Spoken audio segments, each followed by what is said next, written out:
अथर्ववेद दीर्घ आयु। 2 ऋषि ब्रह्मा देवता आयु।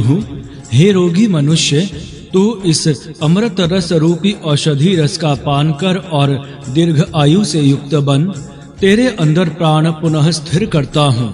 तू भोगमय जीवन और अज्ञान के पास ना जा और शीघ्र ना मर।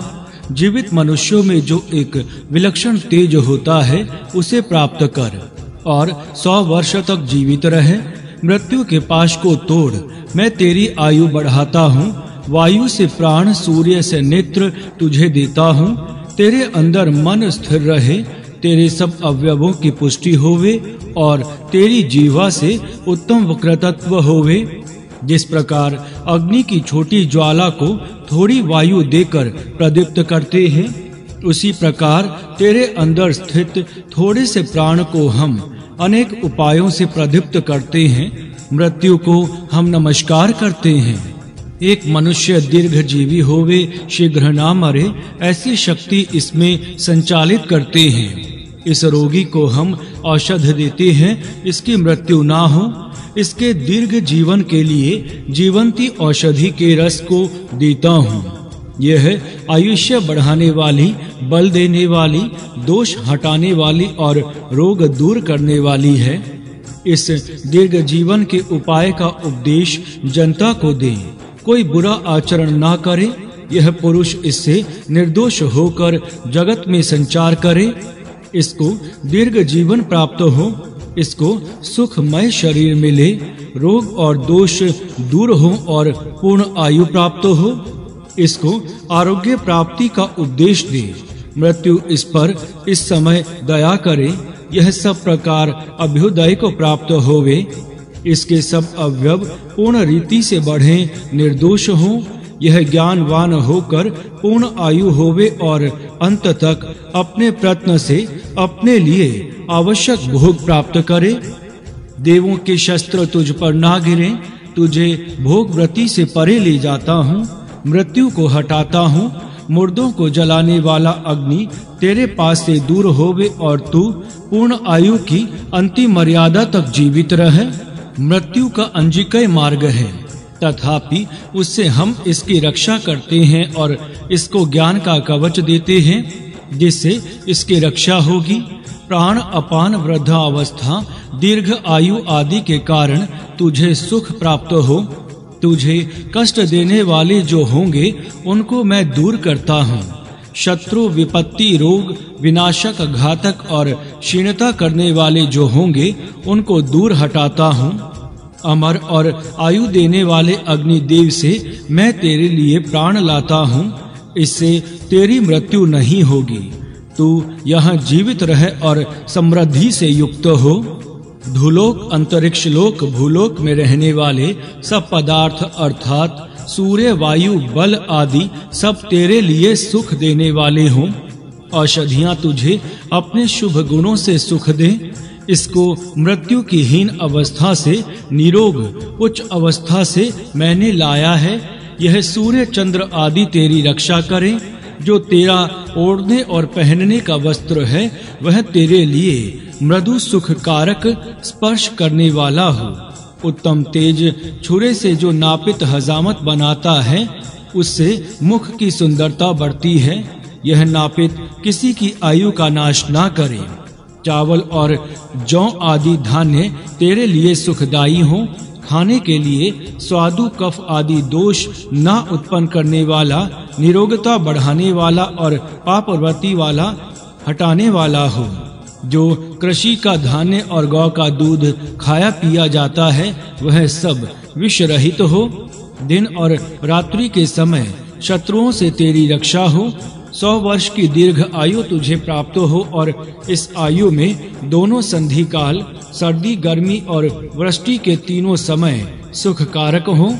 तेरी आयु की बाल्य आदि चारों अवस्थाएं एक के पीछे यथा कर्म तुझे प्राप्त हो। शरत, हेमंत, शिशिर और वर्षा ये सब ऋतु तुझे सुखदायी हो।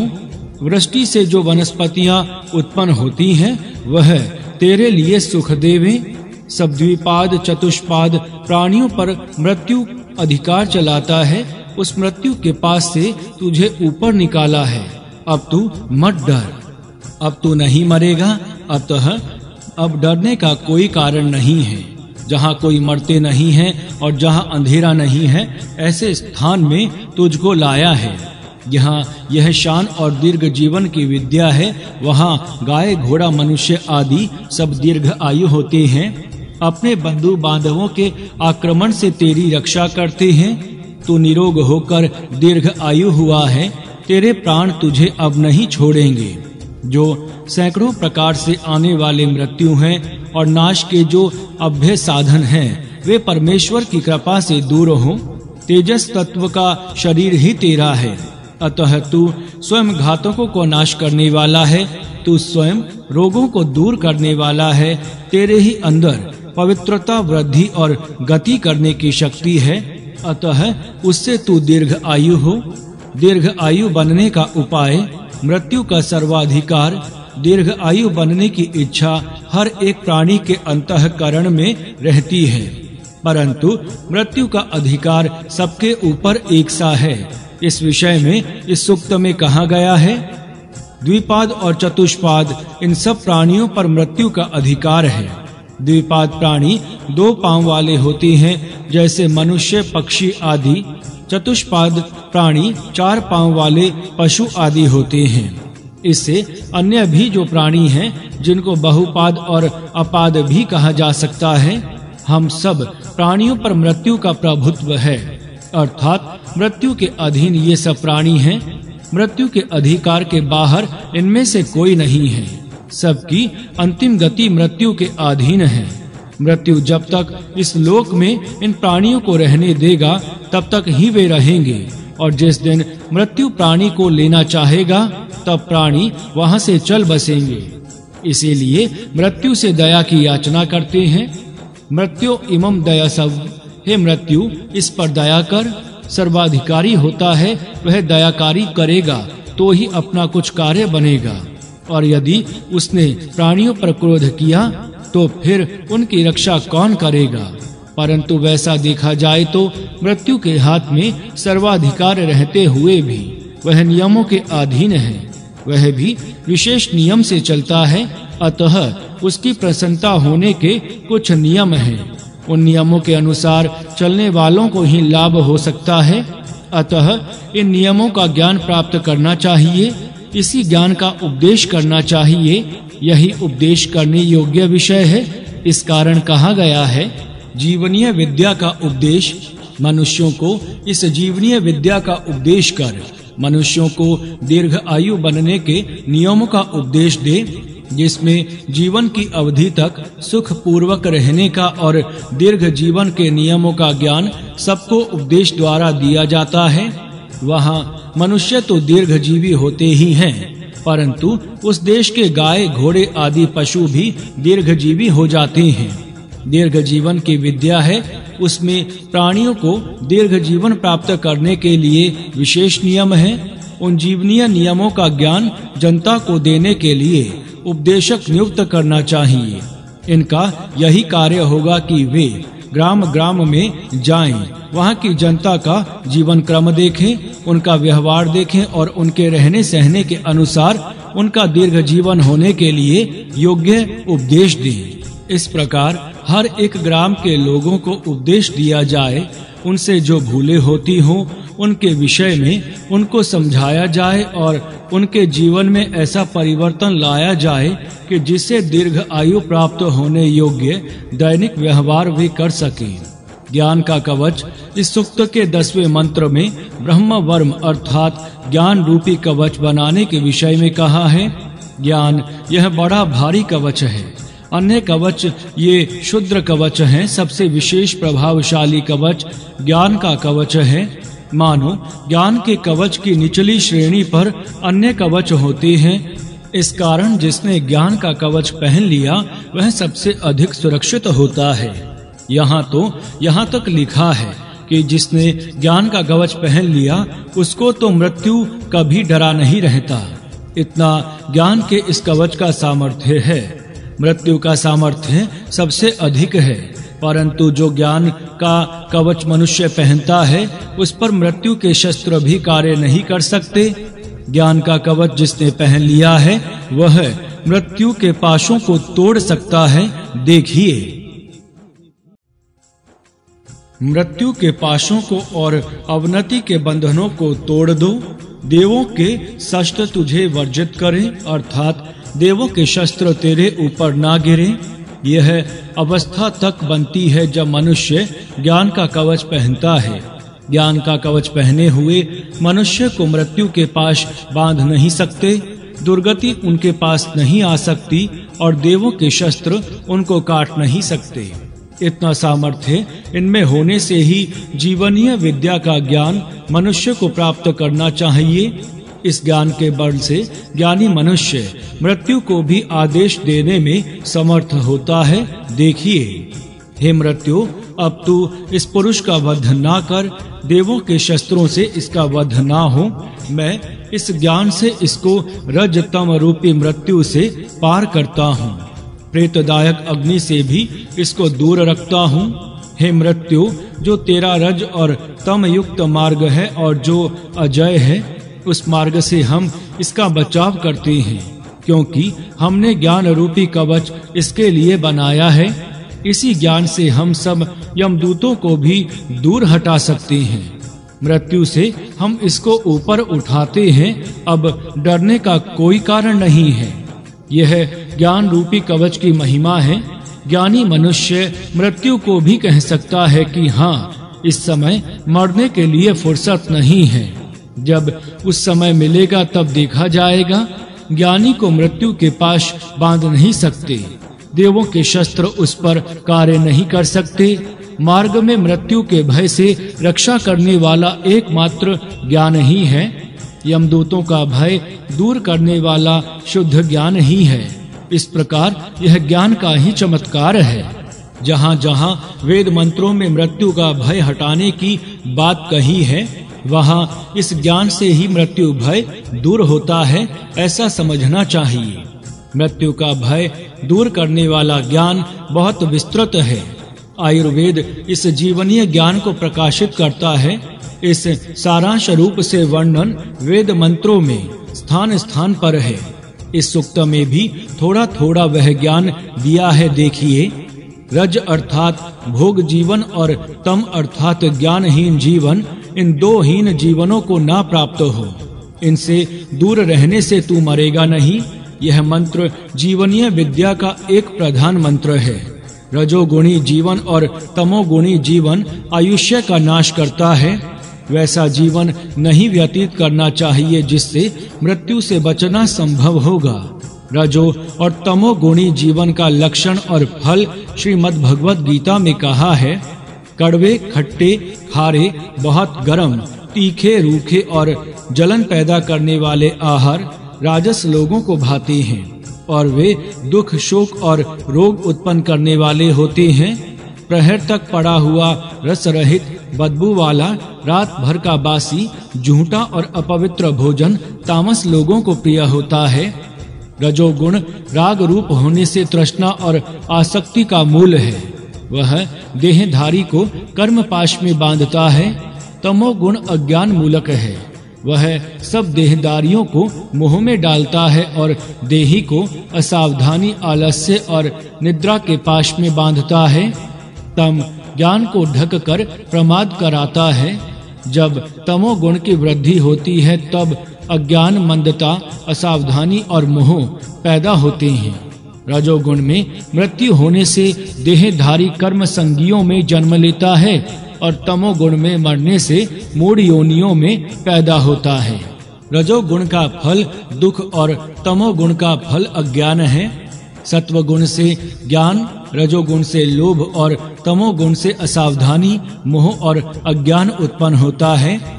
सात्विक मनुष्य ऊंचे चढ़ते हैं, राजसिक बीच में रहते हैं और हीन गुण के कारण तमोगुणी अधोगति को पाते हैं। इस प्रकार रजोगुण और तमोगुण से अवनति होती है। इसीलिए इस सूक्त में कहा है कि रजः तमः मा उपगाह, रजोगुण और तमोगुण के पास ना जा, क्योंकि उनसे गिरावट निसंदेह होगी। रजोगुण और तमोगुण से रोग भी बढ़ते हैं और अकाल में मृत्यु भी होती है। इसीलिए रजोगुण और तमोगुण के पास न जाने के लिए जो इस सूक्त में कहा है वह अत्यंत महत्व का उपदेश है। दीर्घ आयु प्राप्त करने के इच्छुक इस उपदेश की ओर विशेष ध्यान दें। इसी उपदेश को दोहराते हुए कहा है, जो हीन तमोगुण को नहीं अपनाते वे मरते नहीं, वह हिंसक नहीं होता, निश्चय से नहीं मरता, अतः तू मत डर। यहाँ कितने बल से देखा है, कहा है देखिए, जो तमोगुण के पास नहीं आता वह मरता नहीं, क्योंकि मरने का अर्थ ही यह है कि तम रूप अंधकार से घेरा जाना। जो तमोगुण को अपने अंदर नहीं बढ़ने देगा वह अंधकार के कैसा घेरा जाएगा। अंधकार का प्रकाश वर्तुल को घेरना, प्रकाश वर्तुल का छोटा होना मृत्यु है। इस विषय में प्रथम सूक्त में जो लिखा है वह पाठक इस स्थान पर पुनः पढ़ें। उसको इस मंत्र के साथ पढ़ने से ही इस मंत्र का आशय ठीक प्रकार ध्यान में आ सकता है। तमोगुण बढ़ने से मृत्यु की संभावना है, इसीलिए शास्त्रकारों ने कहा है कि तमोगुण से दूर रहना चाहिए। जो बाहरी कारणों से मृत्यु होता है उनको भी हटाना चाहिए। वे कारण निम्नलिखित मंत्रों में गिने जाते हैं। इन श्लोकों में मृत्यु के विविध कारण कहे हैं, उनका क्रम पूर्वक विवरण देखिए। पहला अराती, जो परोपकार नहीं करता, स्वार्थी जीवन व्यतीत करता है, उसको अराती कहते हैं। कंजूस ही अराती है। जो सब भोग अपने लिए भोगता है वह अराती है। इस व्रति से आयु क्षीण होती है। दूसरा नित्रति। नित्रति के विषय में प्रथम सूक्त के विवरण में विस्तार से लिखा है। इस दुर्गति से आयुष्य का क्षय होता है। तीसरा ग्राही। ग्राही उन रोगों का नाम है जो दीर्घ काल तक रोगी को पकड़े रहते हैं, जो शीघ्र दूर नहीं होते। इन रोगों से बचना चाहिए, क्योंकि इससे आयु क्षीण होती है। चौथा क्रव्याद। मांस खाने वाले ये भी रोग कृमि होते हैं, जो शरीर का मांस खाते हैं और मनुष्य को क्रश करते हैं। सिंह, व्याघ्र आदि पशु भी क्रव्याद कहे जाते हैं। नरमांस भक्षक मनुष्य भी क्रव्याद कहे जाते हैं। इस प्रकार क्रव्याद बहुत प्रकार के हैं। इन सब से बचना चाहिए। दीर्घ जीवन प्राप्त करने वाले के इनके काबू में ना जाएं। 5 पिशाच। शरीर के रुधिर और मांस को खाने वाले रोग कृमि और पूर्वोक्त हिंसक प्राणी पिशाच हैं, इनसे भी बचना चाहिए। छठा रक्षः। रक्षा करने से मिश से पास आते हैं और कपट से सर्वस्व अपहरण करते हैं। ये तो रोग कृमि भी हैं और सामाजिक और राजकीय क्षेत्र में अत्याचारी शत्रु भी इनमें सम्मिलित हैं। राक्षस शब्द से इन सब का बोध होता है। 7 दुर्भूत। जो भी बुरा होना है वह सब दूर करना चाहिए।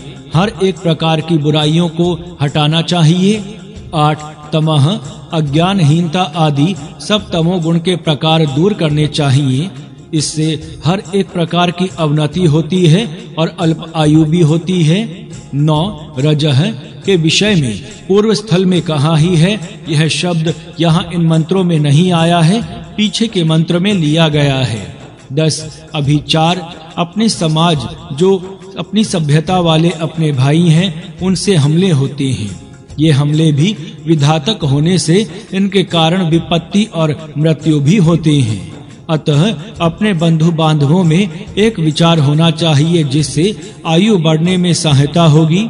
ये एक प्रकार के हमले हैं। इनसे भिन्न दूसरे प्रकार के भी हमले होते हैं। वे अपनी सभ्यता से विपरीत सभ्यता वाले शत्रुओं से जो हमले होते हैं वे भी अकाल मृत्यु करने वाले होते हैं।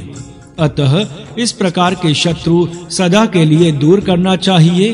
कोई किसी के ऊपर हमला ना करे और सब आनंद प्रसन्न रहते हुए सुख से रहें। 11 शरीरम असवहन महासीषु। किसी अन्य प्रकार से होने वाले अकाल मृत्यु भी ना हो। सब लोग मरियल ना हो, अकाल में ना मरे और अति दीर्घ काल तक जीवित रहें। मनुष्य को ये 3 बातें साध्य करना है कि मरियल ना रहना, अकाल में ना मरना और अति दीर्घ आयु प्राप्त करना। इनके विरुद्ध 3 विघ्न हैं जो ये हैं। 1 मरियल होना, रोगादिकों से क्षीण होना, दूसरा अकाल से तथा प्रणादि से पीड़ित होना और अल्प आयु होना। मनुष्य का यह प्रयत्न इन विपत्तियों को हटाने के लिए होना चाहिए। 12 एक शतम मृत्युष्वः, 101 मृत्यु हैं। मृत्यु इतने अनेक प्रकार की हैं, इन सब को हटाना मनुष्य का कर्तव्य है। जीवन विद्या के नियमों के अनुकूल व्यवहार करने से ये सब अपमृत्यु होती हैं। जो महामृत्यु है वह दूर होगा परंतु हटेगा नहीं। अपमृत्यु 100 हो या अधिक हो, वे सब दूर किए जा सकते हैं। 13 नाष्ट्रा, जो अन्य अनाशक साधन है वे भी अति तारह दूर करने योग्य हैं। जिस जिस कारण से मनुष्य आदि प्राणी का नाश होता है, घात होता है, क्षीणता होती है, अवनति होती है, उन्नति रुक जाती है, वे सब कारण हटाना अत्यंत आवश्यक है। 14 तस्मात् मुच्यतु, पूर्वोक्त विपत्तियों से बचाव करने का नाम मुक्ति है। यह मुक्ति मनुष्य इस लोक में प्राप्त कर सकता है और यह प्राप्त करना मनुष्य का आवश्यक कर्तव्य है।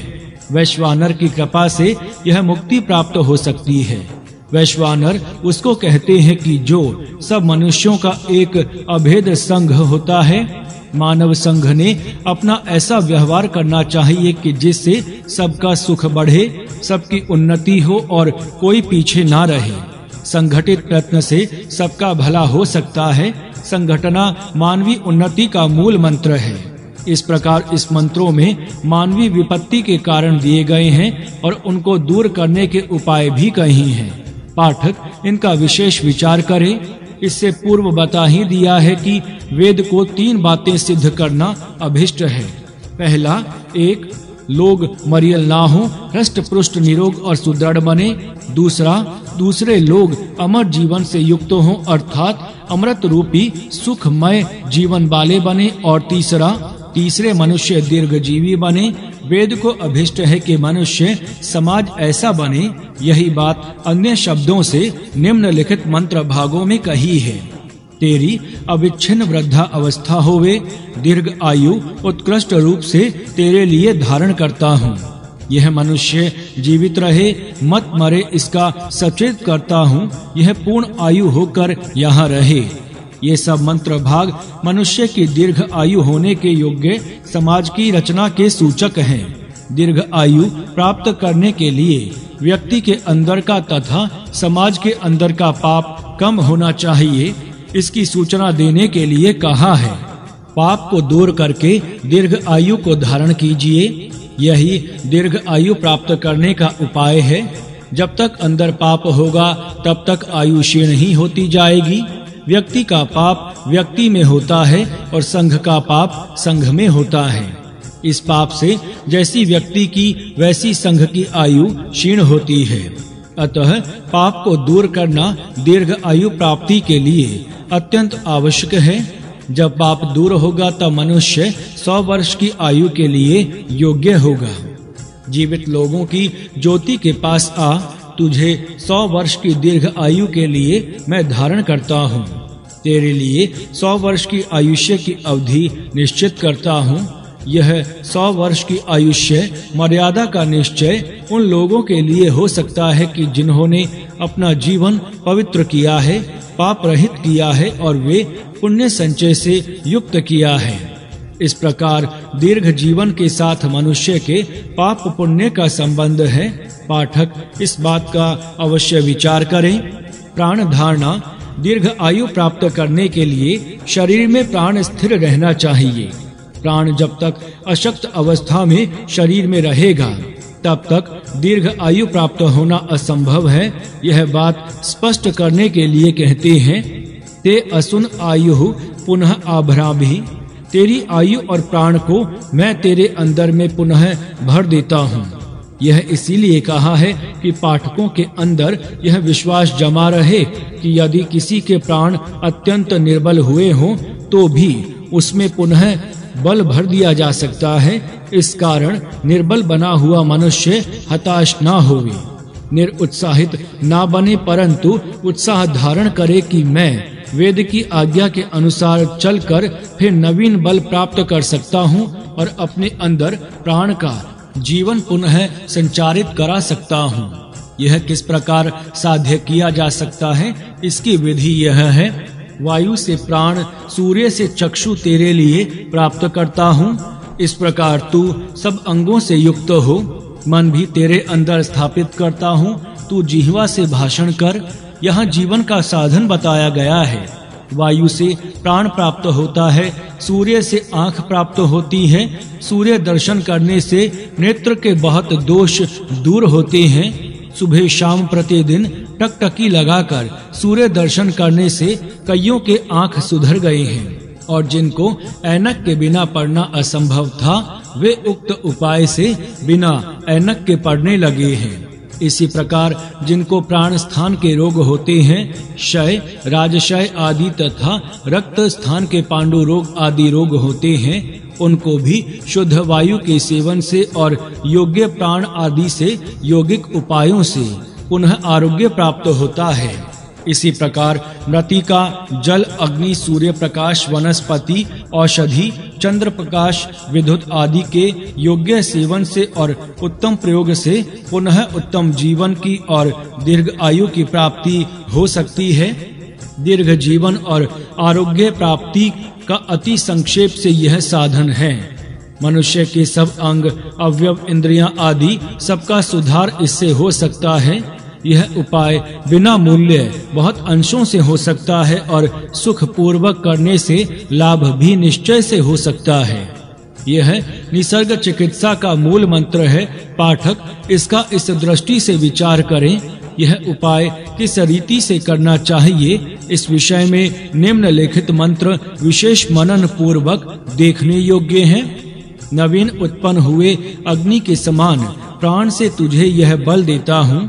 हवन कुंड में, चूल्हे में या किसी अन्य स्थान पर अग्नि प्रदीप्त करने के समय प्रारंभ में बहुत सावधानी से अग्नि को मंद वायु देना पड़ता है और सहज जल ने योग्य सूखी लकड़ी अग्नि के साथ लगानी पड़ती है, अन्यथा अग्नि बुझ जाने का भय रहता है।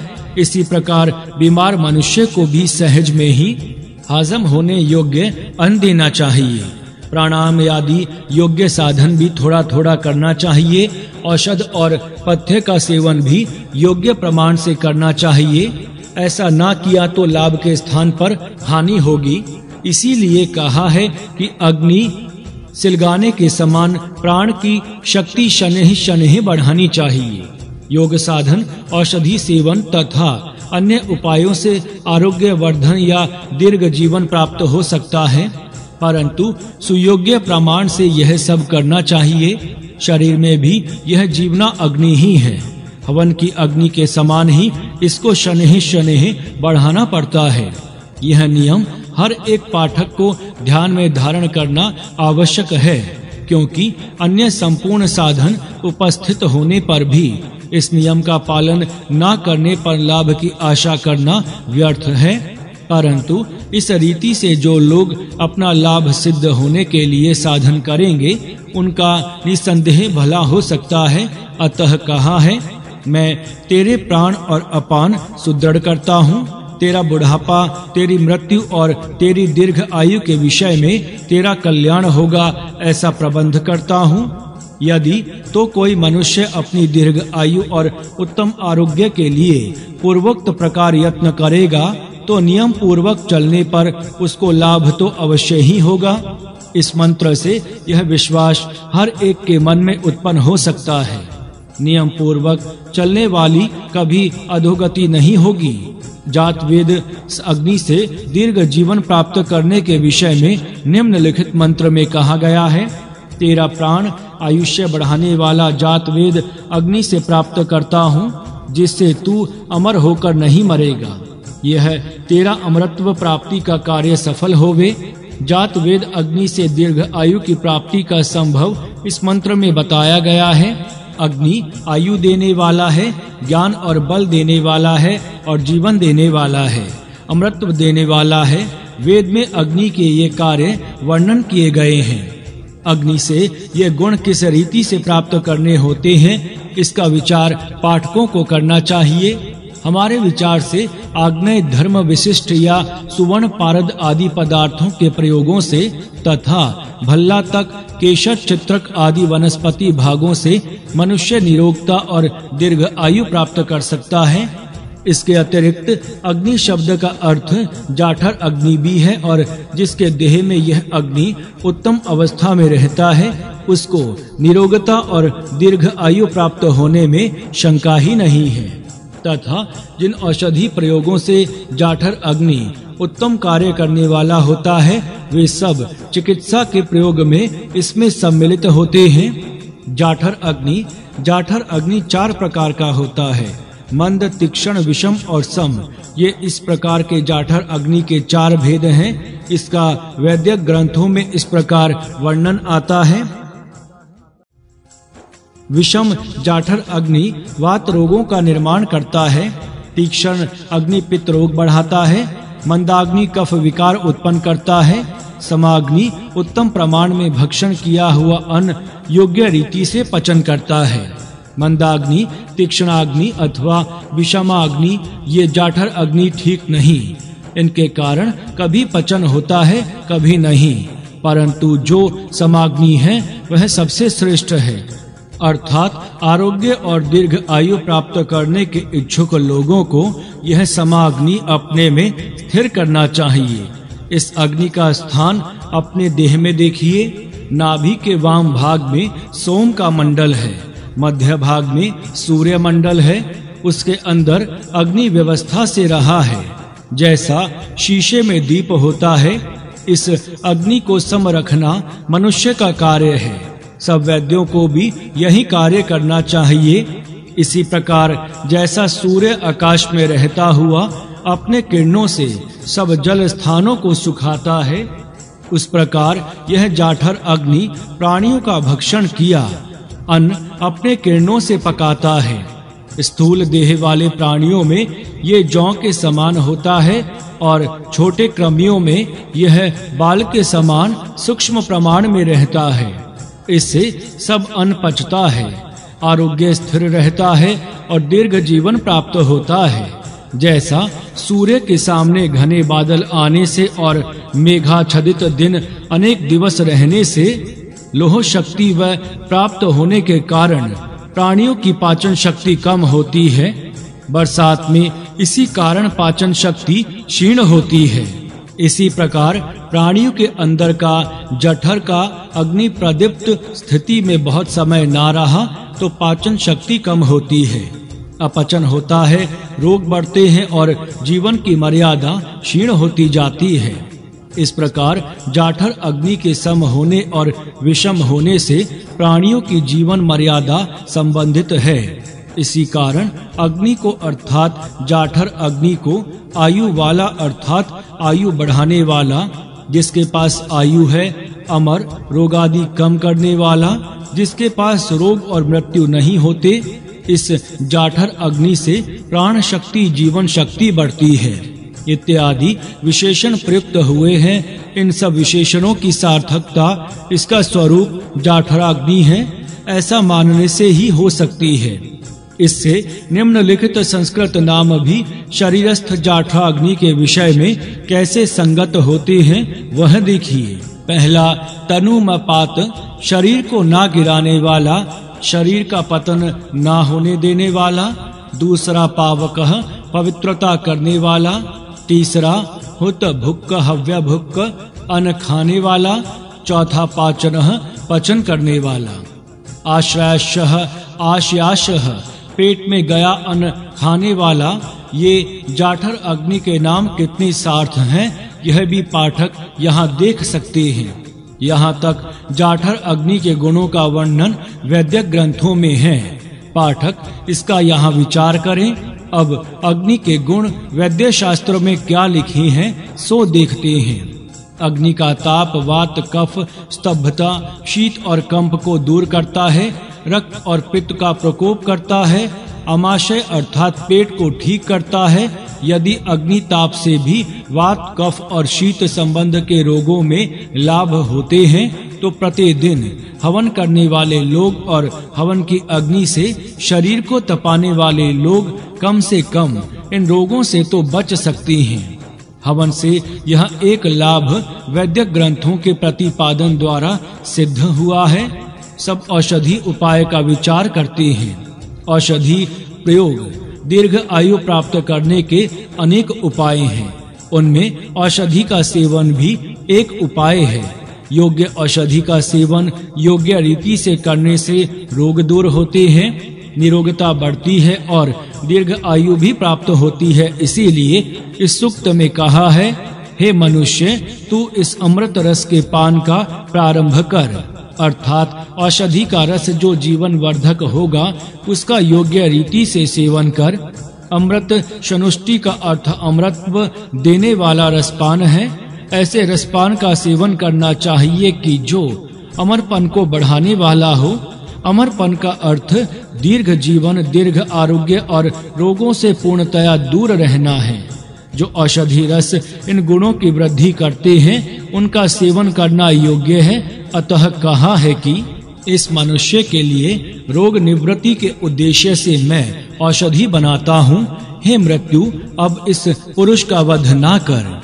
इस मंत्र से स्पष्ट है कि पूर्वोक्त प्रकार विविध चिकित्साएं करने से मनुष्य पूर्ण रोग मुक्त हो सकता है और उसका मृत्यु भय दूर हो जाता है। इसी विषय में निम्नलिखित मंत्र देखिए। मैं इस रोगी को सुख का विस्तार करने के लिए जीवन देने वाली और कभी हानि ना करने वाली, रक्षा करने वाली, रोग हटाने वाली और बल बढ़ाने वाली जीवंती नामक औषधि को देता हूँ। इस मंत्र में जीवंती औषधि का उपयोग करने का विधान है। इस औषधि का नाम जीवंती इसलिए है कि यह औषधि मनुष्य को दीर्घ जीवन देती है, रोगों से बचाती है, आरोग्य देती है, बल देने वाली है, मनुष्य को बलशाली करती है।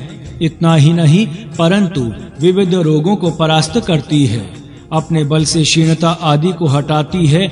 इस प्रकार अनेक रीतियों से मनुष्य की रक्षा करती है। यह औषधि कभी किसी की हानि नहीं करती, सदा किसी न किसी रूप से लाभ ही पहुंचाती है। इस प्रकार इस जीवंती औषधि का वर्णन इस वेद मंत्र में है। इस जीवंती औषधि के विषय में वैदिक ग्रंथों में निम्नलिखित बातें मिलती हैं। इसके फूल अत्यंत मीठे होते हैं, अतः इसको जीव शाक कहते हैं। इसके मधुर और अमधुर ये दो भेद हैं। मधुर जीवंती से त्रिदोष हटता है और अमधुर जीवंती से पित्त दूर होता है। मधुर जीवंती का रस मीठा, शीत, वीर्य और परिपाक भी मधुर होता है। इससे दृष्टि दोष दूर होते हैं और प्रायः सभी रोग दूर होते हैं। शाक में जीवंती श्रेष्ठ शाक है, ऐसा कहा है। वैद्य शाक में जीवंती के अर्थ गुलवेल, हरितकी, मैदा, काकोली, हरिणी, मधुवृक्ष, शमी इतने हैं। इनके नाम जीवनी, जीवनिया, जीवा, जीवना, मंगलय, नामधेया, जीवया, जीवदा, जीवदात्री, जीवभद्रा, भद्रा, मंगलया, यशस्या, जीव इष्टा, पुत्र भद्रा, जीवुष्वा, सुखकरी, जीवपत्री, जीवपुष्पी संस्कृत में और वैदिक ग्रंथों में हैं। इन नामों से स्पष्ट हो जाता है कि यह वनस्पति जीवन देने वाली है। अतः इस विषय में कहा है, इस जीवंती औषधि का सुवर्ण के समान वर्ण है। यह काठियावाड़ में होती है। इससे दीर्घ जीवन प्राप्त होता है, इस कारण इसका नाम जीवंती है। इसके गुण ये हैं: मधुर, शीत, रक्त, पीत, वात, क्षय, दाह, ज्वर का नाश करने वाली, कफ बढ़ाने वाली, वीर्य बढ़ाने वाली, रसायन धर्म वाली और भूत रोग को दूर करने वाली है। इस प्रकार इस जीवंती औषधि के गुण हैं। पाठक इस औषधि का प्रयोग करें। वैद्यक ग्रंथों में इसके विविध प्रयोग किए हैं और सुयोग्य वैद्यों के द्वारा इसके सेवन विधि का ज्ञान हो सकता है। यह उत्तम औषधि है और आरोग्य तक और दीर्घ आयु देने वाली है। इसी प्रकार निम्नलिखित मंत्र यहाँ देखने योग्य हैं। धुलोक और पृथ्वी लोक के सब पदार्थ तेरा संताप ना बढ़ावें। इतना ही नहीं परंतु वे तेरे लिए शोभा और ऐश्वर्य देवें। सूर्य तेरे लिए सुख देवे, वायु तुझे सुख देवे, जल से तुझे आनंद प्राप्त होवे। औषधियाँ तेरा सुख बढ़ावे, ये औषधियाँ भूमि से लाई हैं। सूर्य और चंद्र तेरी रक्षा करें। इन मंत्रों में कहा है कि जगत सब पदार्थ अर्थात सूर्य, चंद्र, वायु, जल, भूमि, औषधि, जल, वायु, तेज आदि अनंत पदार्थ मनुष्य का सुख बढ़ावे, मनुष्य को शांति दे, मनुष्य का संताप बढ़ाने वाले ना हो। इसका तात्पर्य यह है कि ये सब पदार्थ योग्य रीति से बरते जाने पर मनुष्य का सुख बढ़ाने वाले होते हैं। इन पदार्थों का उपयोग करने की विधि वैद्य ग्रंथों में अर्थात आयुर्वेद में लिखी गई है। जो पाठक लाभ प्राप्त करने के इच्छुक हैं वे इसका अभ्यास करें। इसी संबंध में निम्नलिखित मंत्र देखने योग्य हैं। अग्नि का शरीर रोगों से पार करने वाला है। यह अग्नि का शरीर राक्षसों का नाश करता है तथा अन्य नए शत्रुओं को दूर करने वाला है।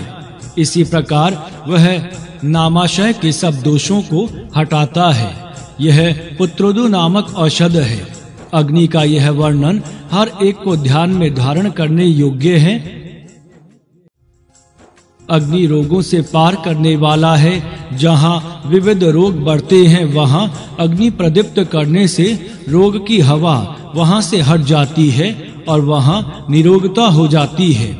इसीलिए जिस ग्राम में सांसारिक रोग बहुत फैलते हैं उस ग्राम में नाके नाके पर और गली गली में बृहत हवन किए जाएं तो लाभकारी होगा। आजकल दूषित ग्रामों और स्थानों में इसके लिए आग जलाते हैं। अग्नि को रक्षोहा अर्थात राक्षस संहार कहा है। जहाँ राक्षस तथा रक्ष शब्द का अर्थ रोग बीज है। रोग बीजों का नाश अग्नि करता है। आरोग्य के जो अन्य नए शत्रु हैं उनका भी नाश अग्नि से होता है। रोग कृमि आदि सब रोग बीजों का नाम राक्षस है। ये राक्षस जो अन्नों और पान पात्रों अर्थात खान पान के पदार्थों से पेट में जाकर विविध रोग उत्पन्न करते हैं, यह वर्णन रोग बीजों का है। रोग बीज अन्न और जल द्वारा पेट में जाते हैं और रोग उत्पन्न करते हैं। इनके नाम रुद्र और राक्षस आदि अनेक हैं। यहाँ अग्नि इन रोग बीज रूपी राक्षसों का नाश करने वाला कहा है। इसी प्रकार अग्नि आमाशय के रोगों को दूर करने वाला है। इसका वर्णन इसी सूक्त की व्याख्या में इससे पूर्व बताया गया है। अग्नि यह एक पुत्रुदु नामक औषधि है। यह पुत्रुदु क्या है इसका विचार करना चाहिए। पु का अर्थ पवित्र करना, मल दूर करना, शुद्ध करना है। तु का अर्थ वृद्धि करना, संवर्धन करना और द्रु का अर्थ गति, प्रगति आदि है। जिससे पवित्रता, वृद्धि और प्रगति होती है उनको पुत्रदु औषधि कहते हैं।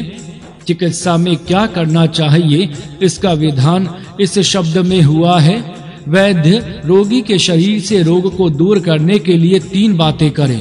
पहला पु अर्थात रोगी का शरीर पवित्र, शुद्ध और दोष रहित करें। दूसरा तु अर्थात शरीर की वृद्धि करें, शरीर को पुष्ट करें, शरीर को बलवान करें। और तीसरा द्रु अर्थात शरीर की निरोग अवस्था में प्रगति करें। ये 3 बातें प्रत्येक चिकित्सक को करना चाहिए, तभी रोगों का प्रतिकार होगा।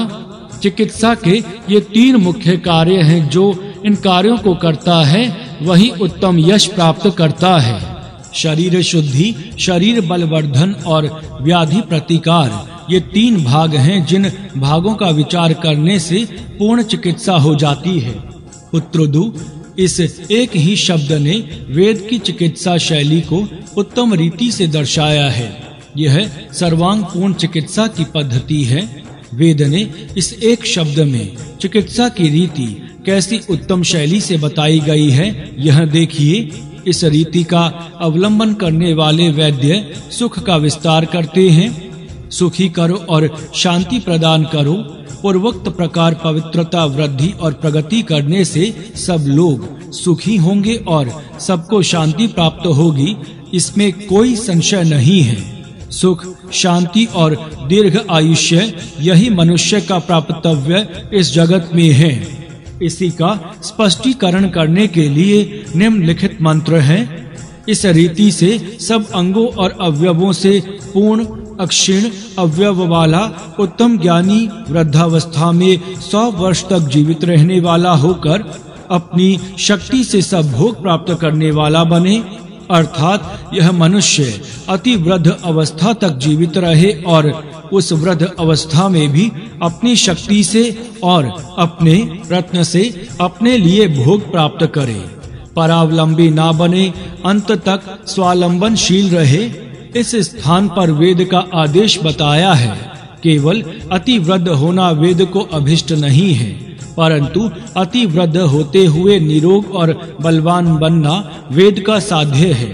प्रत्येक अवयव सुदृढ़ बने, इस अवयव और इंद्रिय ठीक अवस्था में रहें, बल स्थिर रहे और यह सब होते हुए मनुष्य वृद्ध बने, यह वेद का आदर्श है। वेद कहता है कि अन्य नए उपयोगी भी मनुष्य लेते रहें, उत्तम कपड़े पहने और सुख से रहें। इस विषय में निम्नलिखित मंत्र देखिए। जो तेरा ओढ़ने का वस्त्र तू कमर पर बांधता है, वह कपड़ा तेरे शरीर को सुखदायक हो और वह स्पर्श के लिए मृदु हो, खुदरा ना हो।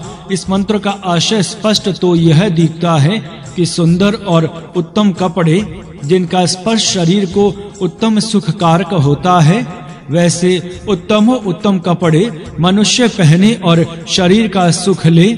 इस प्रकार हजामत बनवाकर मुख की सुंदरता बढ़ाने के विषय में निम्नलिखित मंत्र मनन करने योग्य हैं। जो तू नापित स्वच्छता करने वाले तेज धार वाले छुरे से जो बालों और मूछों का मुंडन करता है, उससे मुख सुंदर दिखता है, परंतु यह सुंदरता किसी की आयु का नाश ना करे। उत्तम उस तरह से हजामत बनाकर मुख की सुंदरता बढ़ाने का उपदेश वेद ने इस प्रकार दिया है। हजामत बढ़ने से मुख शोभाहीन होता है और हजामत बनाने से वही मुख सुंदर होता है। यह कहने का उद्देश्य यह है कि मनुष्य हजामत बनावे और अपने मुख की सुंदरता बढ़ावे। कोई मनुष्य अपनी शोभाहीन मुख ना रखे। सब लोग सुंदर, निरोग, बलवान, पूर्ण आयु और कर्तव्य तत्पर बने, यह वेद का उद्देश्य है। इस प्रकार उत्तम भोजन के विषय में भी वेद का उद्देश्य देखने योग्य है। चावल और जौ कल्याणकारी है, कफ दोष को दूर करने वाले और भक्षण करने के लिए मधुर है। ये यक्ष्म रोग को दूर करेंगे और दोषों से मुक्त करेंगे। भोजन के विषय में अनेक मंत्र वेद में हैं, उनका इस समय विचार करने की आवश्यकता नहीं है। यहाँ केवल यही बताना है कि भोजन के विविध पदार्थ भी वेद ने दिए हैं, अर्थात जिस प्रकार वेद बल, आरोग्य और दीर्घ आयु देना चाहता है, उसी प्रकार सुंदर वस्त्र और उत्तम भोजन देकर भी मनुष्य की सुख समृद्धि बढ़ाना चाहता है। यह भोजन निर्विष होने की सूचना भी समय समय पर वेद देता है। पाठक इसको यहाँ देखें। जो कृषि से उत्पन्न होने वाला धान्य तू खाता है, जो दुग्ध आदि पेय पदार्थ पीता है, वह सब खाने योग्य, और जो ना खाने की चीज हो वह सब निर्विष बनाता हूँ, अर्थात वह सब खान पान विष रहित हो। यहाँ विष से बचने का सावधानी कारण धारण करने का उपदेश दिया है। मनुष्य खान पान में मद्य, गांजा, भांग, अफीम, तमाकू, चाकी, कॉफी आदि अनेक पदार्थ विषमय हैं। इनका परिपाक भी विष रूप है। ऐसे पदार्थ खाने से मनुष्य का स्वास्थ्य बिगड़ जाता है और मनुष्य अल्पायु हो जाता है। मनुष्य विचार करे कि जो पदार्थ मैं खाता पीता हूँ वे कैसे हैं, वे निर्दोष हैं, निर्विष हैं या नहीं, वे आरोग्य वर्धक और दीर्घ आयु कारक हैं या नहीं। ऐसा विचार करके मनुष्य अपने खान पान का सेवन करे। सुयोग्य पदार्थ ही खाने पीने में आने चाहिए, परंतु मनुष्य को कभी उचित नहीं कि वह विषमय पदार्थों की लालच में फंसे और अपनी हानि करे। अतः मनुष्य को सदा उत्तम उपदेश श्रवण करना चाहिए।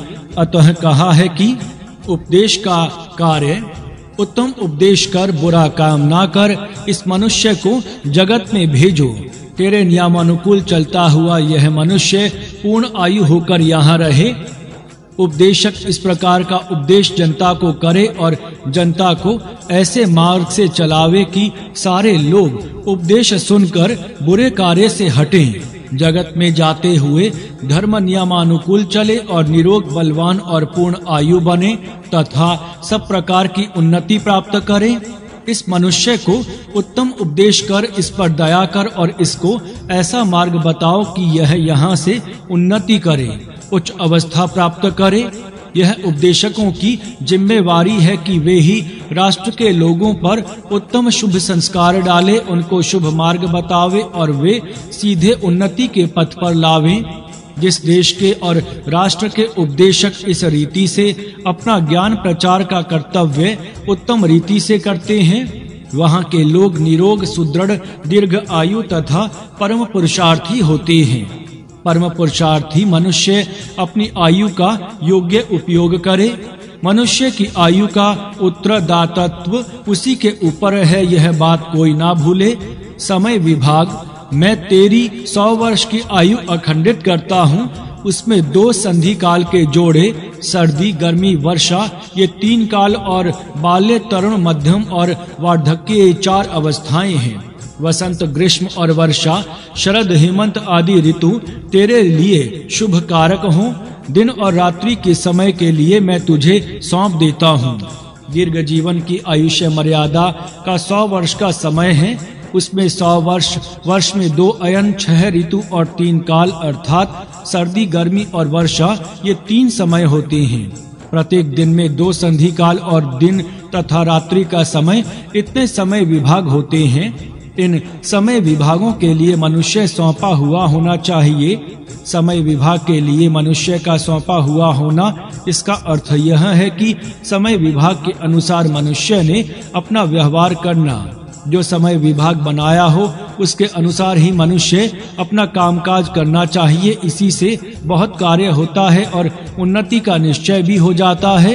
अतः इन मंत्रों के उपदेश से मनुष्य यह बोध लेवे कि मनुष्य को समय विभाग के अनुसार कार्य करना चाहिए। व्यर्थ बेकारी में समय गंवाना उचित नहीं है। अपने पास जो समय होगा उसका योग्य उपयोग करना चाहिए। समय का व्यर्थ नहीं होना चाहिए। इस सूक्त में बहुत ही उत्तम आदेश दिए गए हैं। जो पाठक इन आदेशों के अनुसार चलेंगे वे निसंदेह लाभ प्राप्त कर सकते हैं। विशेषतः दीर्घ आयु प्राप्त करने के इच्छुक इस सूक्त से बहुत बोध प्राप्त कर सकते हैं। अथर्ववेद दुष्टों का नाश 3। ऋषि चात्नः देवता अग्नि। दुष्टों का नाश करने वाला बलवान प्रसिद्ध हितकर्ता सदा प्रशंसनीय है। इससे सुख प्राप्त होता है। वह उत्तम प्रयत्न कर्म करने वाला तीक्ष्ण अथवा उग्र प्रयत्न करके हमें दिन रात शत्रुओं से बचावे। ज्ञानी अपने तेज से दुष्टों को निर्बल करे, मूढ़ों को अपनी जीवा के उपदेश से सुधारे, मांस भक्षक क्रूरों को अपने मुख से आच्छादित करे अर्थात क्रूरता से निवृत्त करे। दोनों को जानने वाला देव बलवान और निर्बल हिंसकों को अपने काबू में रखे। सब स्थान पर संचार करके कष्ट देने वाले दुष्टों को दबावे। दुष्टों को पीटकर उनके चमड़े को छिन्न भिन्न कर बिजली के आघात से दुष्टों का नाश हो। दुष्टों के जोड़ों को काटो। मांस भक्षक हिंसक और क्रूर को पकड़कर उसका नाश करो। जहाँ कष्ट देने वाले हिंसक दुष्ट होंगे वहाँ उनको दबा दिया जावे। सत्कर्म से बढ़ो। अपने शस्त्र अस्त्र तैयार रखो। वाणी से उत्तम उपदेश करो। अपने शस्त्रों को बिजुली से तीक्ष्ण करो और उनसे शत्रुओं के हृदय का वेध करो तथा उनके बाहु का छेदन करो। शुभ कर्म करने वाले की रक्षा अपने शस्त्रों से कर। दुष्टों का नाश कर। मांस खाने वाले पक्षी दुष्टों का मांस खावें। जो दुष्ट हैं उनकी दुष्टता यहाँ कहो। उनको दंड दो। जनता का हित करने की दृष्टि से उनका नाश करो। अपनी दृष्टि से शक्ति से सत्कर्म का संरक्षण कर और निवासकों की ओर उसे ले चल। हिंसकों को अपने तेज से हटा और ऐसा कर कि दुष्ट तुझे ना दबावें। जनता की रक्षा करने के लिए तू सब दिशाओं से दुष्टों को ढूंढ निकाल और उनके तीनों प्रकार के प्रयत्नों को प्रतिबंध कर। दुष्टों की पीठ तोड़ और उनकी जड़ उखाड़ दो। जो असत्य से सत्य को दबाता है उस दुष्ट को बंधन में डालो और अपने तेज से उनको निःसत्व करो और ईश्वर भक्त से सन्मुख उसको प्रतिबंध करो। जो दुष्ट परस्पर को शाप देते हैं और आक्रोश करके कठोर भाषण बोलते हैं, उनके मन के दुष्ट भावों से जो घातक परिणाम होते हैं उससे दुष्टों के हृदय जल जावें। जो दुष्ट लोगों को कष्ट देते हैं उनको अपने तप बल और तेज से दूर कर और उनका नाश कर। मूढ़ों की उपासना करने वालों को भी दूर कर। जो दूसरे के प्राण लेकर तृप्त होते हैं उनको रुलाते हुए हटा दो। पापी मनुष्य को और पाप को दूर किया जावे। गालियां दी हुई देने वाले के पास वापस जावे। वाणी से चोरी करने वाले के मर्म स्थान शस्त्रों से काट दिए जावे। जनता को यातना देने वाले को प्रतिबंध में रखो। मनुष्य का घोड़े आदि पशु का मांस खाकर जो दुष्ट अपना शरीर पुष्ट करता है और गाय का दूध चोरी करके पीता है उसका सिर काटो। जो दुष्ट मनुष्य गौ को विष देते हैं और गौ को काटते हैं उनको समाज से हटाया जाए और उनका धन्य आदि भाग भी ना दिया जावे। हे मनुष्यों का हित करने वाले, गाय का दूध दुष्ट मनुष्य ना पीवे। जो दुष्ट चुराकर पिएगा उसको शारीरिक दंड दिया जावे। तू सदा दुष्टों का नाश करता हुआ तुझे राक्षस पराभूत नहीं कर सकते। तू मांस भक्षक क्रूरों को जला, तेरे पाश से वे दुष्ट ना छूटे। तू सब ओर से हमारी रक्षा कर, तेजस्वी लोग पापियों को दंड देवे। तू कवि मित्र जरा रहित और अमर है, अतः तू हमारी रक्षा कर। हम तेरे मित्र बनना चाहते हैं और हम जराग्रस्त होते हैं और मृत्यु से भी त्रस्त हैं, अतः तू हमारी सहायता कर। जो दुष्ट लाते मारकर हमारे शरीर तोड़ते हैं तथा जो विरुद्ध कोलाहल मचाते हैं उनको तू देख। तू अपने तेज से हमारा नाश करने वाले का नाश कर। ज्ञानी मनकामना पूर्ण करने वाले, शत्रु का घर्षण करने वाले, दुष्टों का नाश करने वाले तुझ बलवान देव का हम सब प्रतिदिन ध्यान करते हैं। विष देकर जगत में नाश करने वाले दुष्टों का नाश तू अपने तीक्ष्ण और उग्र तेज से कर। अग्नि विशेष तेज से प्रकाशता है और अपने सामर्थ्य से जगत को प्रकाशित करता है। राक्षसों के कपट जाल दूर करके उनके नाश के लिए अपने 2 सींग तीक्ष्ण करता है। तेरे सींग तीक्ष्ण हथियार जैसे हैं और वे ज्ञान से तीक्ष्ण हुए हैं। उनसे और अपने तेज से दुष्ट हृदय के घात की शत्रु का नाश कर। शुद्ध तेजस्वी अमर पवित्र शुद्धता करने वाला प्रशंसनीय अग्नि राक्षसों का नाश करने वाला है। दुष्टों का नाश, दुष्टों के लक्षण इस सूक्त में दुष्ट मनुष्यों का नाश करने का विषय है। अतः दुष्ट कौन है इसका पहले से निश्चय करना चाहिए। यह निश्चय ना हुआ तो कदाचित दुष्ट बचेगा और सुष्ट का ही नाश अज्ञान से किया जाएगा। अतः वेद ने इस सूक्त में दुष्टों के लक्षण कहे हैं। देखिए, पहला, दुष्ट हृदय वाला जिसके अंतःकरण में दुष्ट विचार रहते हैं, जो दुष्ट भाव मन में धारण करता है, जो हृदय में घात पात की कल्पनाओं को धारण करता है। दूसरा, जो रक्षण करने का आविर्भाव बताकर घात करता है, जो बाहर से रक्षा करने का ढोंग रचकर अंदर से उसी का नाश करता रहता है। तीसरा, जो दूसरों के प्राणों का बलि लेकर तृप्त होता है, जो दूसरों का नाश करके अपना स्वार्थ साधन करता है, जो दूसरों का घात करके अपनी पुष्टि करता है। चौथा, जो दूसरों का घात पात और नाश करता है। पांचवा, जो दूसरों का सत्यानाश करता है। छठा, जो दूसरों का वध करता है, दूसरों को बंधन में डालता है, दूसरों को गुलाम बनाता है, दूसरों को पारतंत्र में रखकर स्वयं अपने भोग बढ़ाता है, जो दूसरों को दास बनाता है। सातवां, जो हिंसा करता है, घात पात करता है, दूसरों का नाश करता है। आठवां, अपनी लातों के प्रहारों से जो दूसरों को मारता है, दूसरों के अवयव लातों की मार से तोड़ देता है। नवां, हिंसक घात पात करने वाला जो दूसरों का विध्वंस करता है। 10वां जो मांस खाता है, जो कच्चा मांस खाता है, जो रक्त पीता है, जो दूसरों के जीवन पर जीवित रहता है। 11 जो मनुष्य अश्व और अन्य नए पशुओं के मांस से अपना शरीर पुष्ट करता है, जो पशु पक्षियों के मांस से अपने आप को पुष्ट करता है, जो अपने पेट के लिए दूसरों का जीव लेता है। 12 जो दुष्ट गाय को काटता है अथवा कटवाता है, अदिति अर्थात हिंसनीय गौओं का भी जो वध करता है। 13 जो गौओं को विष देते हैं और विष से गौओं का वध करते हैं। 14 अब आज क्या खाएं, कल उसका वध किया और पेट पाला, आज किसका वध करके पेट पूर्ति करें, इसका जो सदा विचार करते हैं, जो कभी दूसरों का घात किए बिना नहीं रहते। 15 यातना देने वाले, दूसरों को सताने वाले, दूसरों को पीड़ा देने वाले। 16 दुष्ट मार्ग पर चलने वाला, बुरे कार्य में प्रवृत्त होकर दूसरों को कष्ट देकर अपना सुख बढ़ाने का प्रयत्न करने वाला, जो बुराई और कपट करते हैं, जो धोखा देकर दूसरों को लूटते हैं, धोखेबाजी से अपना ऐश्वर्य बढ़ाते हैं। 18 जो पाप करता है, पाप कर्म में प्रवृत्त होता है। 19 जो वाणी का चोर है, जिसका भाषण सत्य नहीं होता, जो एक बोलता है और दूसरा ही करता है, जो विश्वास रखने अयोग्य है।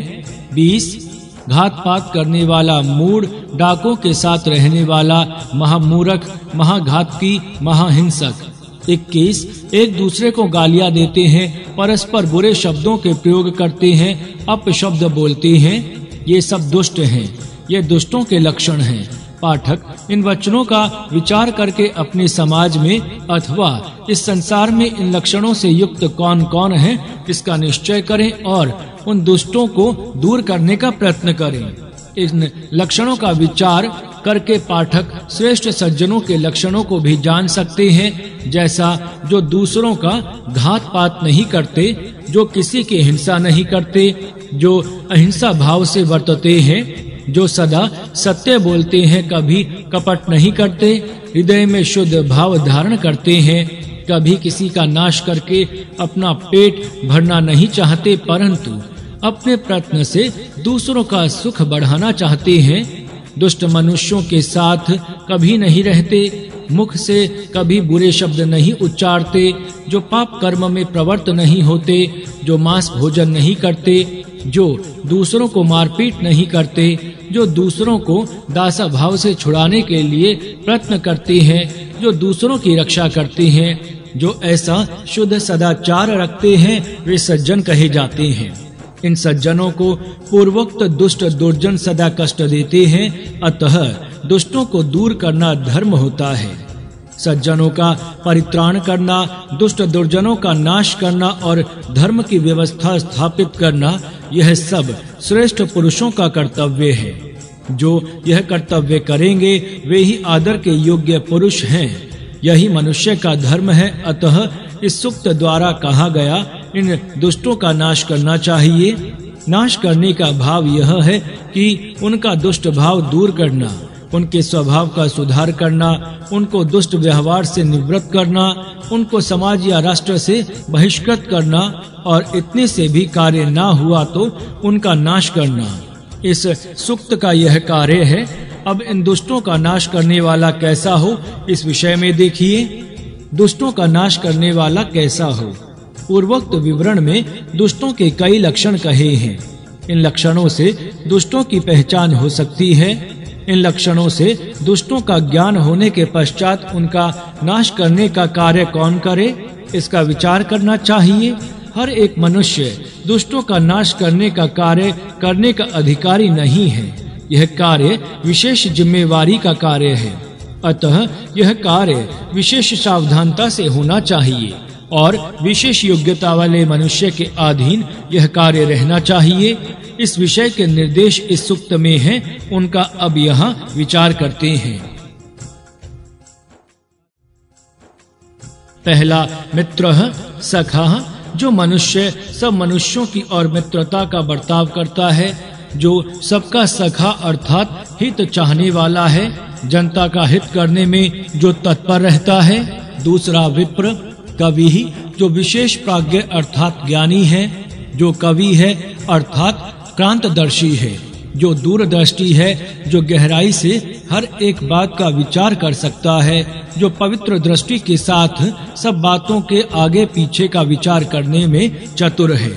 तीसरा जात वेदः, जो ज्ञानी है, जिसने अध्ययन उत्तम प्रकार से पूर्ण किया है, जो बहुश्रुत और वेद शास्त्रज्ञ हैं, जिनके अंदर ज्ञान की दृष्टि उत्पन्न हुई है। चौथा अथर्ववत दिव्य ज्योति ही, जो अच्च चक्र स्थित प्रज्ञ योगी के समान दिव्य तेज से युक्त है, जिसने योग साधना आदि द्वारा अपना मन स्थिर किया है, जो चंचल वृत्ति वाला नहीं है, जो शांति और गंभीरता से सब बातों का विचार कर सकता है और शीघ्रता करके जो कार्य का बिगाड़ नहीं करता है।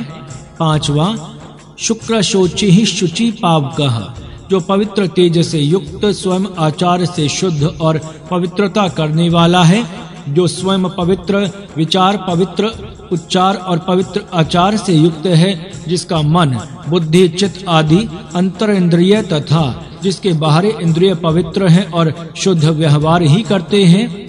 छठा ईडयः प्रतिष्ठ, पूर्वोक्त कारण से जो प्रशंसनीय है, स्तुति करने योग्य है, सब लोग जिसके पवित्र आचार की प्रशंसा करते हैं। सातवां वाजी सहस्यः, जो बलवान है, कर्तव्य करने का निश्चय होने के पश्चात जो निश्चय पूर्वक अपने बल से उसको निभाता है, जो प्रतिपक्षी को परास्त कर सकता है, जो अपने बल से अपने कर्तव्य कर सकता है। आठवां ब्रह्म संशीतः, ज्ञान से तीक्ष्ण, ज्ञान से तेजस्वी, ज्ञान से सुसंस्कृत, ज्ञान से प्रशंसा युक्त बना हुआ।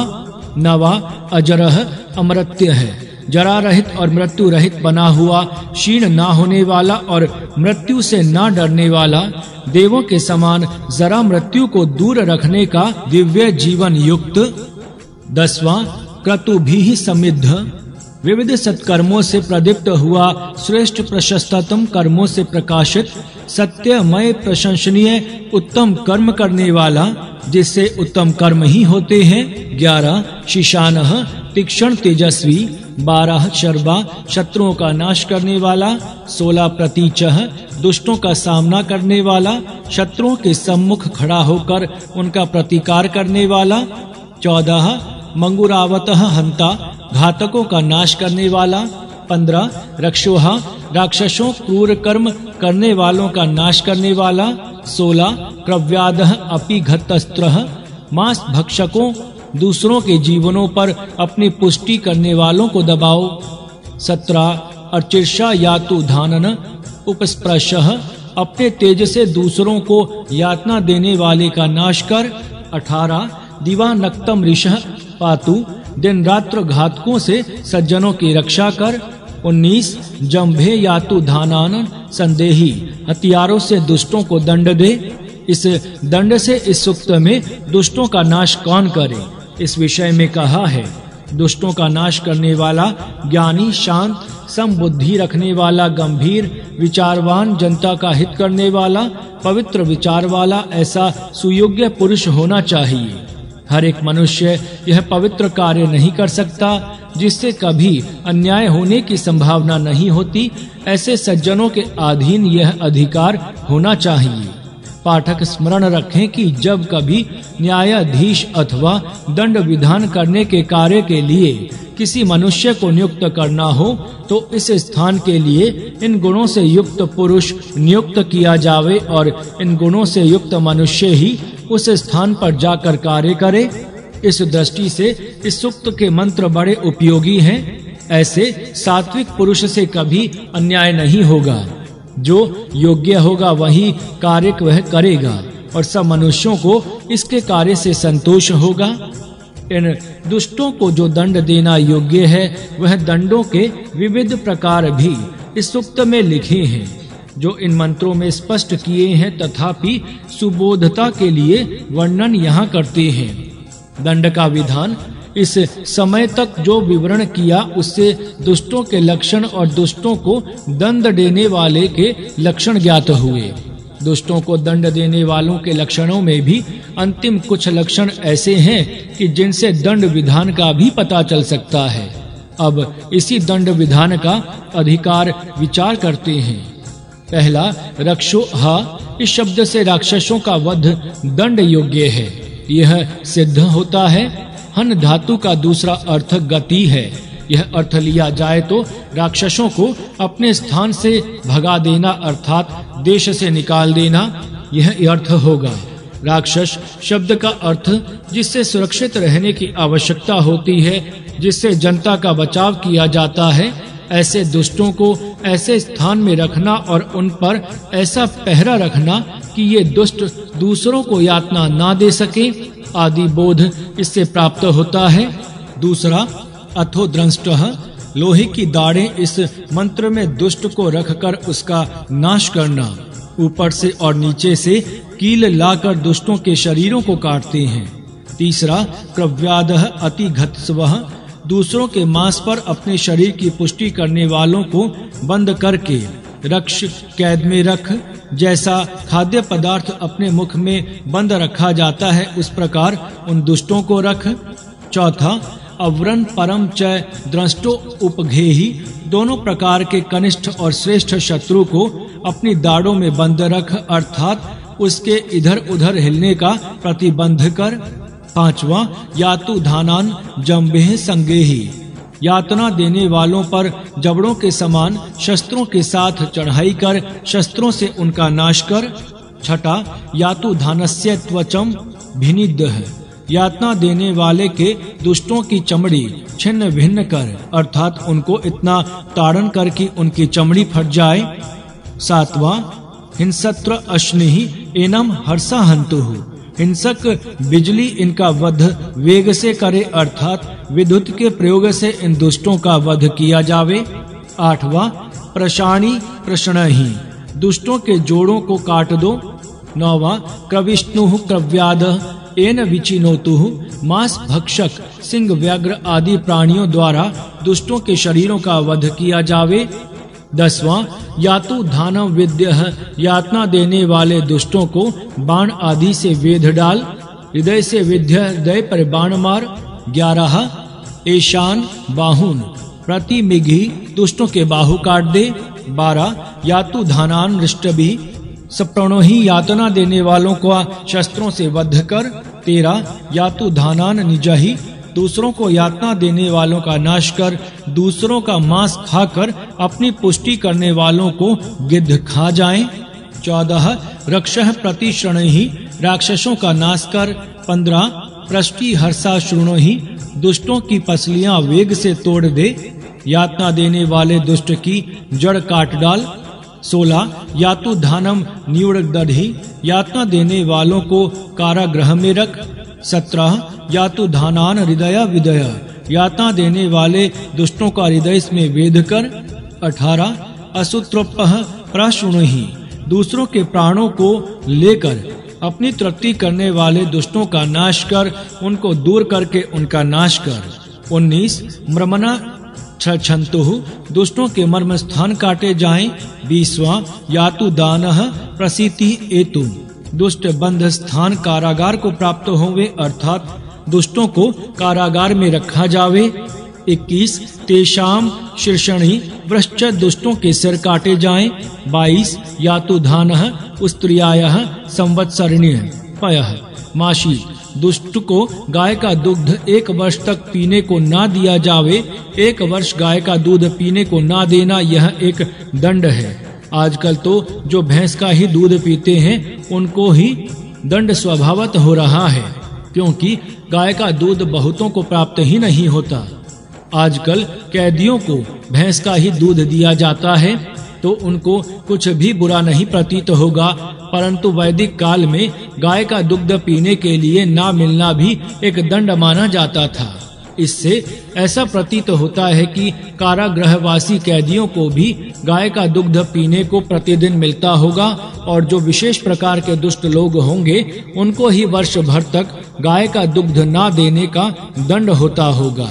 इसीलिए आगे इसी मंत्र में कहा है कि इन दुष्टों का गाय का दूध ना पीने का दंड होने पर भी जो दुष्ट चोरी करके या अन्य युक्ति से गाय का दूध पीने की चेष्टा करेगा, उसके मर्म स्थान को वेद डाल। इससे स्पष्ट होता है कि विशेष प्रकार के घोर अत्याचारी कैदियों को ही गाय का दुग्ध ना पीने का दंड होता था, और ऐसे जेली यदि गाय का दुग्ध नियम तोड़कर पिएंगे तो उनको कठोर दंड दिया जाता था। इस दंड की दृष्टि से इस मंत्र का विचार पाठक अवश्य करें। 23वां अदशंशः दहन्तु, पापी को जलाया जावे वह वध दंड है। यहाँ जलाकर वध करना है, यही भाव विनाश करने वाले का वध कर, नाश कर अथवा जलाकर नाश कर इस आदेश में है। 24 राक्षसः प्रतिजहि, दुष्ट राक्षसों का नाश कर। 25 दुराहदम अभिदासंतम विनश्चः, दुष्ट हृदय वाले के और दूसरों को दास बनाने वाले दुष्ट का नाश कर। इसी प्रकार विविध प्रकार के दंडों का विधान इस सूक्त में है। विविध प्रकार के अपराधों के प्रमाणों से ये विविध दंड देना योग्य ही है। जो ज्ञानी और समयज्ञ विद्वान न्यायाधीश होगा वही अपराधों की न्यूना अधिकता के अनुसार न्यूना अधिक दंड दे सकता है। किस अपराध को कौन सा दंड देना योग्य है, इसका विचार करने वाला शांत और गंभीर स्वभाव वाला न्यायाधीश होना योग्य है। यह विचार इसी विवरण में इससे पूर्व हो चुका है। उसका हेतु इससे पाठकों के मन में अब आ गया होगा। इस दृष्टि से पाठक इस सूक्त का विचार करें और न्याय सभा का कार्य करने की रीति जानें। अथर्ववेद शत्रु दमन 4 ऋषि चात्नः देवता इंद्र सोमोह, दुष्टों को दंड दो, उनको ताड़ना करो, अज्ञान फैलाने वालों को दूर हटा दो, दुष्ट हृदय वालों को समाज से बाहर करो, उनका वध भी करो अथवा उनको बाहर निकाल दो। जो दूसरों को खाते हैं उनको निर्बल बनाओ, जो सदा पाप करता है उसको कठिन दंड दो। ज्ञान का नाश करने वाले मांस भक्षक क्रूर और हिंसकों का द्वेष करो। गाढ़ अंधकार में रहने वाले दुष्ट कर्मियों को वेद डालो। ऐसी व्यवस्था करो कि इनमें से एक का भी फिर कष्ट देने के लिए ना बच जावे। दूसरा उत्साह पूर्वक बल अपने विजय के लिए ही लग जावे। पाप करने वाले दुष्ट की निंदा करो और वध करो। उनको दूर करने के लिए अपने शस्त्र सिद्ध करो, जिससे तुम उनका नाश कर सकोगे। अग्नि में तपाकर फौलाद से बनाए अति तीक्ष्ण और शत्रु का नाश करने में समर्थ शत्रु से अपने दुष्ट शत्रुओं को वेद डालो, जिससे वे चिल्लाते हुए नाश को प्राप्त हों। तुम्हारे अंदर यह विचार शत्रु का नाश करने का विचार स्थिर रहे, जिससे तुम प्रशंसा को प्राप्त होंगे, जैसे बंदी जनों से राजा लोग प्रशंसित होते हैं। वेगवान वाहनों में बैठकर शत्रु का पीछा करो। सब दुष्टों को प्राप्त करके उनका नाश करो। दुष्ट कर्म करने वाले तुम्हारे समाज में सुख से ना भ्रमण कर सके और किसी को कष्ट ना पहुंचाओ। शुद्ध मन से कार्य करने वालों को जो बिना कारण झूठ मूठ गालियां देते हैं, वह असत्यवादी जीवित ना रहने वाले के समान बन जावे। जो दुष्ट अपने अनेक साधनों से सज्जनों को लूटते हैं और अच्छे आदमियों के अन्नों का बिगाड़ करते हैं, वे वध के लिए योग्य हैं। जो अन्न रसों को बिगाड़ता है, मनुष्यों और पशुओं का घात करता है, चोरी करता है, वह अपने बाल बच्चों के साथ नाश को प्राप्त हो। जो दुष्ट दिन रात दूसरों को पीड़ा देता है, वह अपने बाल बच्चों के साथ नाश को प्राप्त हो और उसका यश कम होवे। सब लोगों को यह सत्य ज्ञान कहा जाता है कि सत्य और असत्य की स्पर्धा इस जगत में चल रही है। जो सत्य और जो सीधा है उसकी रक्षा परमेश्वर करता है, और जो असत्य है उसका नाश करता है। जो पाप करता है, मिथ्या व्यवहार करता है, असत्य भाषण करता है और घात पात करता है, उनको बंधन में डालना चाहिए अथवा उनका वध करना चाहिए। यदि किसी ने असत्य कहा अथवा देवों की पूजा कपट से की, तो उनकी अधोगति होगी। सब द्रोह का भाषण करने वाले नाश को प्राप्त होंगे। यदि किसी ने किसी को पीड़ा दी हो अथवा किसी के स्वास्थ्य में बिगाड़ किया हो, तो उसकी मृत्यु हो जावे। परंतु किसी ने ऐसा कभी नहीं किया है। तथापि जो मुझे दुष्ट करके कहता है उसके 10 प्राण दूर हो। मैं शुद्धाचार होते हुए मुझे दुष्ट करके कहे और जो दुराचारी स्वयं दुष्ट होते हुए अपने आप को पवित्र कहता हो उसका वध होवे और वह सबसे अधोगति को प्राप्त होवे। जो उल्लू के समान रात्रि के समय छिप छिप कर दुष्ट भाव से संचार करती है वह गड्ढे में पड़े और पत्थरों से उसका वध किया जावे। प्रजाजनों में दक्षता से पहरा करो, दुष्टों को ढूंढकर निकालने की इच्छा करो, दुष्टों को पकड़ो, उनका पीस डालो। जो दुष्ट रात्रि के समय संचार करते हैं और ईश्वर तथा यज्ञ के विषय में बुरा भाव धारण करते हैं उनका नाश किया जावे। अपने तीक्ष्ण शस्त्रास्त्रों से दुष्टों को सब ओर से नाश करो। जो कुत्तों के समान दुष्ट है, जो दूसरों की हिंसा करते हैं उनका वध और नाश शस्त्रास्त्रों से किया जावे। यज्ञों का नाश करने वाले, हवन सामग्री बिगाड़ने वाले, दूसरों को सताने वाले दुष्टों को हटा दो और जैसे पशु से उनका नाश किया जाता है वैसा उनका नाश किया जावे।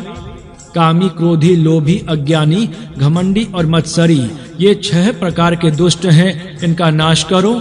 यातना देने वाले हमसे दूर हों, सदा भूखे रहने के समान व्यवहार करने वाले दुष्ट दूर भाग जावें। पृथ्वी और स्वर्ग संबंध से होने वाले सब पापों से हम बच जावें। यातना देने वाले पुरुष हो या स्त्री हो उनका नाश हो। मूढ़ों के अनुयायियों की गर्दन काटी जाए, ये दुष्ट सूर्य उदय होने तक भी जीवित ना रहें। निरीक्षण करो और सबका अवलोकन करो, जागते रहो। जो राक्षस अर्थात घात पात करने वाले और दूसरों को सताने वाले हों उनका वध का दंड दिया जावे। शत्रु दमन, दुष्टों का दमन। दुष्ट मनुष्यों का दमन करने का विषय इस सूक्त में है। यही विषय पूर्व सूक्त में भी था। चातन ऋषि के सूक्तों में प्रायः ऐसे ही शत्रु दमन के विषय हुआ करते हैं। चातन शब्द का ही अर्थ हटाना, हटा देना, निकाल देना, दूर करना, नाश करना है। यह ऋषि के नाम का अर्थ ही इनके नाम पर मिलने वाले सूक्तों के तात्पर्य में दिखाई देता है।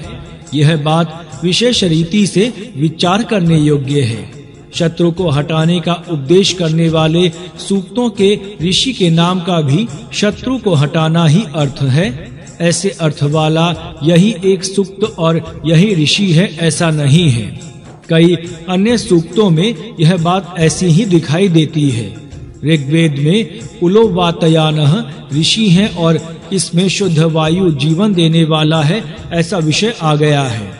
वातयान का अर्थ खिड़की है और खिड़की का संबंध शुद्ध हवा घर में आने के साथ है। इस प्रकार कई ऋषियों के नाम और उनके सूक्तों के आशय परस्पर संबंधित हैं। यह बात विशेष मनन करने योग्य है। इस सूक्त में दुष्टों का दमन करने का उपदेश है। अतः प्रथम दुष्टों के कुछ लक्षण यहाँ देखते हैं। पूर्व सूक्त के विवरण के प्रसंग में जिन लक्षणों का विचार किया जावे उनको यहाँ नहीं दोहराएंगे। इस सूक्त में जो नए लक्षण आ गए हैं वे ही यहाँ देखेंगे। दुष्टों के लक्षण पूर्व सूक्त में रक्षः, राक्षसः, भंगुरावतः, क्रव्यातः, कृमि दिन, यातुधान, मूरदेव ये शब्द दुष्टवाचक आ गए हैं। इसीलिए पाठक इनके अर्थ यहाँ देखें। जो लक्षण पूर्व सूक्त में दिए नहीं और इस सूक्त में विशेष रूप से कहे हैं उनका ही विचार यहाँ अब करते हैं।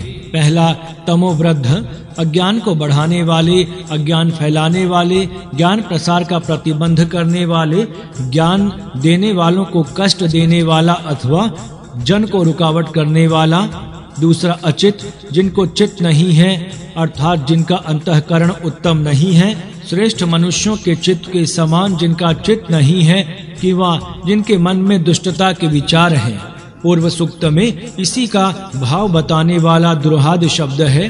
तीसरा, अत्रिन, जो दूसरों की जान लेकर अपनी पुष्टि करता है, अपने स्वार्थ के लिए जो दूसरों के गले पर छुरी चलाता है।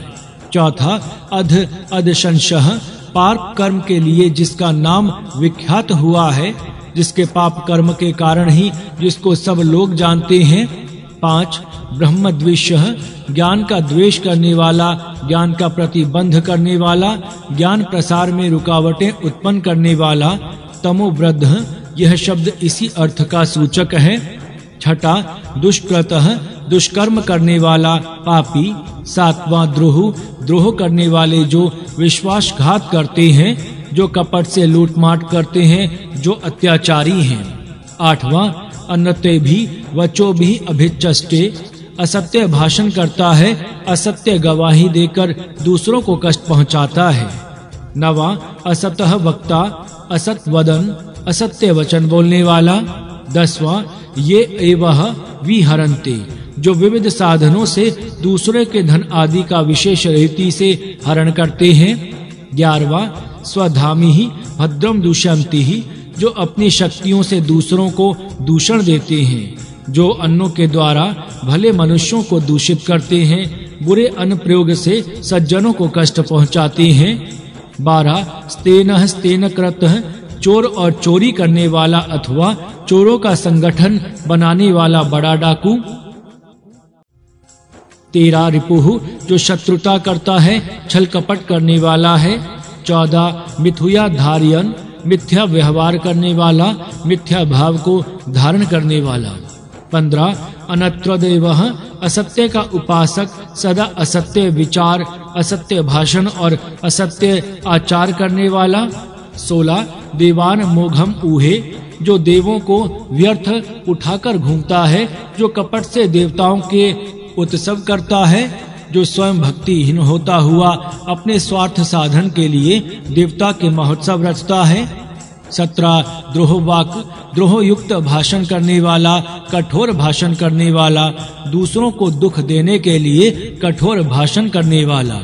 18 रक्षः शुचि अस्मि इति आह, जो स्वयं राक्षस होता हुआ अपने आप को शुद्ध और पवित्र बताता है। 19 अयातुम यातु धान इत्याह, जो भले को बुरा कह के पुकारता है। 20वां तन्वम गुहमान नक्तम प्रजिगाति, छिपकर रात्रि के समय हमला करती है। 21 दिप्सुहु, हिंसक घातक। 22 पिशुनः, चुगली करने वाला। 23 हविर्मथिन, हवि का नाश करने वाला। 24 कोकयातुहु, चिड़िया के समान काम व्यवहार करने वाला, अर्थात अत्यंत काम व्यवहार में आसक्त। 25 शुशुलुकयातुहु, भेड़िए के समान क्रूरता करने वाला, क्रूरता से दूसरों का नाश करने वाला महाक्रूर। 26 गृहद्रयातुहु, गिद्ध के समान दूसरों के जीवन लेकर तृप्त होने वाला, लोभी। इसी को पूर्व सूक्त में असुत्रप कहा है। 27 सुपर्णयातुहु, गरुड़ के समान ऊपर ही ऊपर घमंड से व्यवहार करने वाला, गर्विष्ठ घमंडी। 28 उल्लुकयातुहु, उल्लू के समान दिवाभीत जैसे व्यवहार करने वाला, अर्थात महामूढ़। 29 शवयातुहु, अर्थात कुत्ते के समान आपस में लड़ने वाला, स्वजातियों में लड़ना और दूसरों के सामने लांगुल चालन करना, ऐसे नीच स्वभाव वाला। 30 माययः शासदानः, कपट से सब व्यवहार करने वाला, कपटी छली। इतने लक्षण दुष्टों के हैं, ऐसा इस सूक्त में कहा गया है। पूर्व सूक्त में 21 और इस सूक्त में 29 लक्षण दुष्टों के कहे गए हैं। दोनों सूक्तों के मिलकर 50 लक्षण हुए। इन 50 लक्षणों से दुष्टों की पहचान हो सकती है। ये दुष्टों और राक्षसों के लक्षण हैं। इन लक्षणों की तुलना श्रीमद् भगवत गीता में आसुर संपत्ति के लक्षणों के साथ करने से दुष्टों का निश्चय करने में बड़ी सहायता हो सकती है। ये राक्षस कोई भिन्न योनि के प्राणी नहीं हैं। ये मानव जाति में ही दुष्ट स्वभाव के स्त्री पुरुष हैं। यह बात यहाँ भूलना नहीं चाहिए। अतः इन राक्षसों से अपनी रक्षा करने का तात्पर्य अपने समाज के अथवा मानव जाति के दुष्ट जनों से रक्षा करना है। इसीलिए इस सूक्त में कहा है, प्रतिचक्षवः विचक्षवः जागृतम, प्रत्येक स्थान पर देख, विशेष रीति से देख और जागृत रहे। ये तीनों संदेश आत्मरक्षा की दृष्टि से अत्यंत महत्व के हैं, जो इस जनता की रक्षा करने में कार्य में नियुक्त होते हैं। जो स्वयं सेवक होकर जनता की रक्षा करना चाहते हैं, वे पहले जागृत रहें, ना सुनें। अपनी रक्षा जागृत रहने से ही हो सकती है। जो सोते हैं या सुस्त हैं वे अपनी रक्षा नहीं कर सकते। जागृत रहने के पश्चात प्रत्येक मनुष्य को व्यवहार देखना चाहिए और अपने पराये सब मनुष्यों के व्यवहार की अच्छी प्रकार परीक्षा करनी चाहिए और देखना चाहिए कि कौन मनुष्य सहायक है और कौन घातक है। यह निरीक्षण विशेष रीति से करना चाहिए, गहराई के साथ निरीक्षण करना चाहिए, क्योंकि कई शत्रु ऐसे होते हैं कि जो मित्रता करने के मिश से पास आते हैं और किस समय कपट से गला काट देते हैं इनका पता ही नहीं चलता। अतः हर एक बात का विशेष दक्षता से निरीक्षण करना योग्य है। अपनी रक्षा करने के इच्छुक पाठक इन 3 अज्ञानों का अच्छी प्रकार स्मरण करें। इसी भाव का अधिक स्पष्टीकरण करने वाली आज्ञाएं 18वें मंत्र में निम्नलिखित प्रकार आ गई हैं। प्रजाजनों में विशेष प्रकार से उपस्थित रहो, प्रजाजनों में शांति सुख स्थापन करने की इच्छा करो और इस कार्य के लिए राक्षसों को ढूंढ निकालो, उनको पकड़े रखो और उनको पीस डालो। यह प्रजाजनों में विशेष रीति से उपस्थित होने की आज्ञा है। साधारण मनुष्य जैसे होते हैं वैसा रहने की आज्ञा यहाँ नहीं है। यहाँ वेद कहता है कि असाधारण रीति से प्रजाजनों में सर्वत्र संचार करो, विविध रूपों को धारण करके सब जनों का विशेष ख्याल के साथ निरीक्षण करो और पता लगा दो कि कौन मनुष्य राक्षस है और कौन देव है। सज्जनों की रक्षा और दुर्जनों का नाश करने के लिए पहले ये सज्जन है और ये दुर्जन है, इनका निश्चय करना चाहिए। यह निश्चय विशेष निरीक्षण के बिना नहीं हो सकता, अतः यह आज्ञा कही है। प्रजाजनों में शांति और सुख स्थापन करने की इच्छा धारण करो।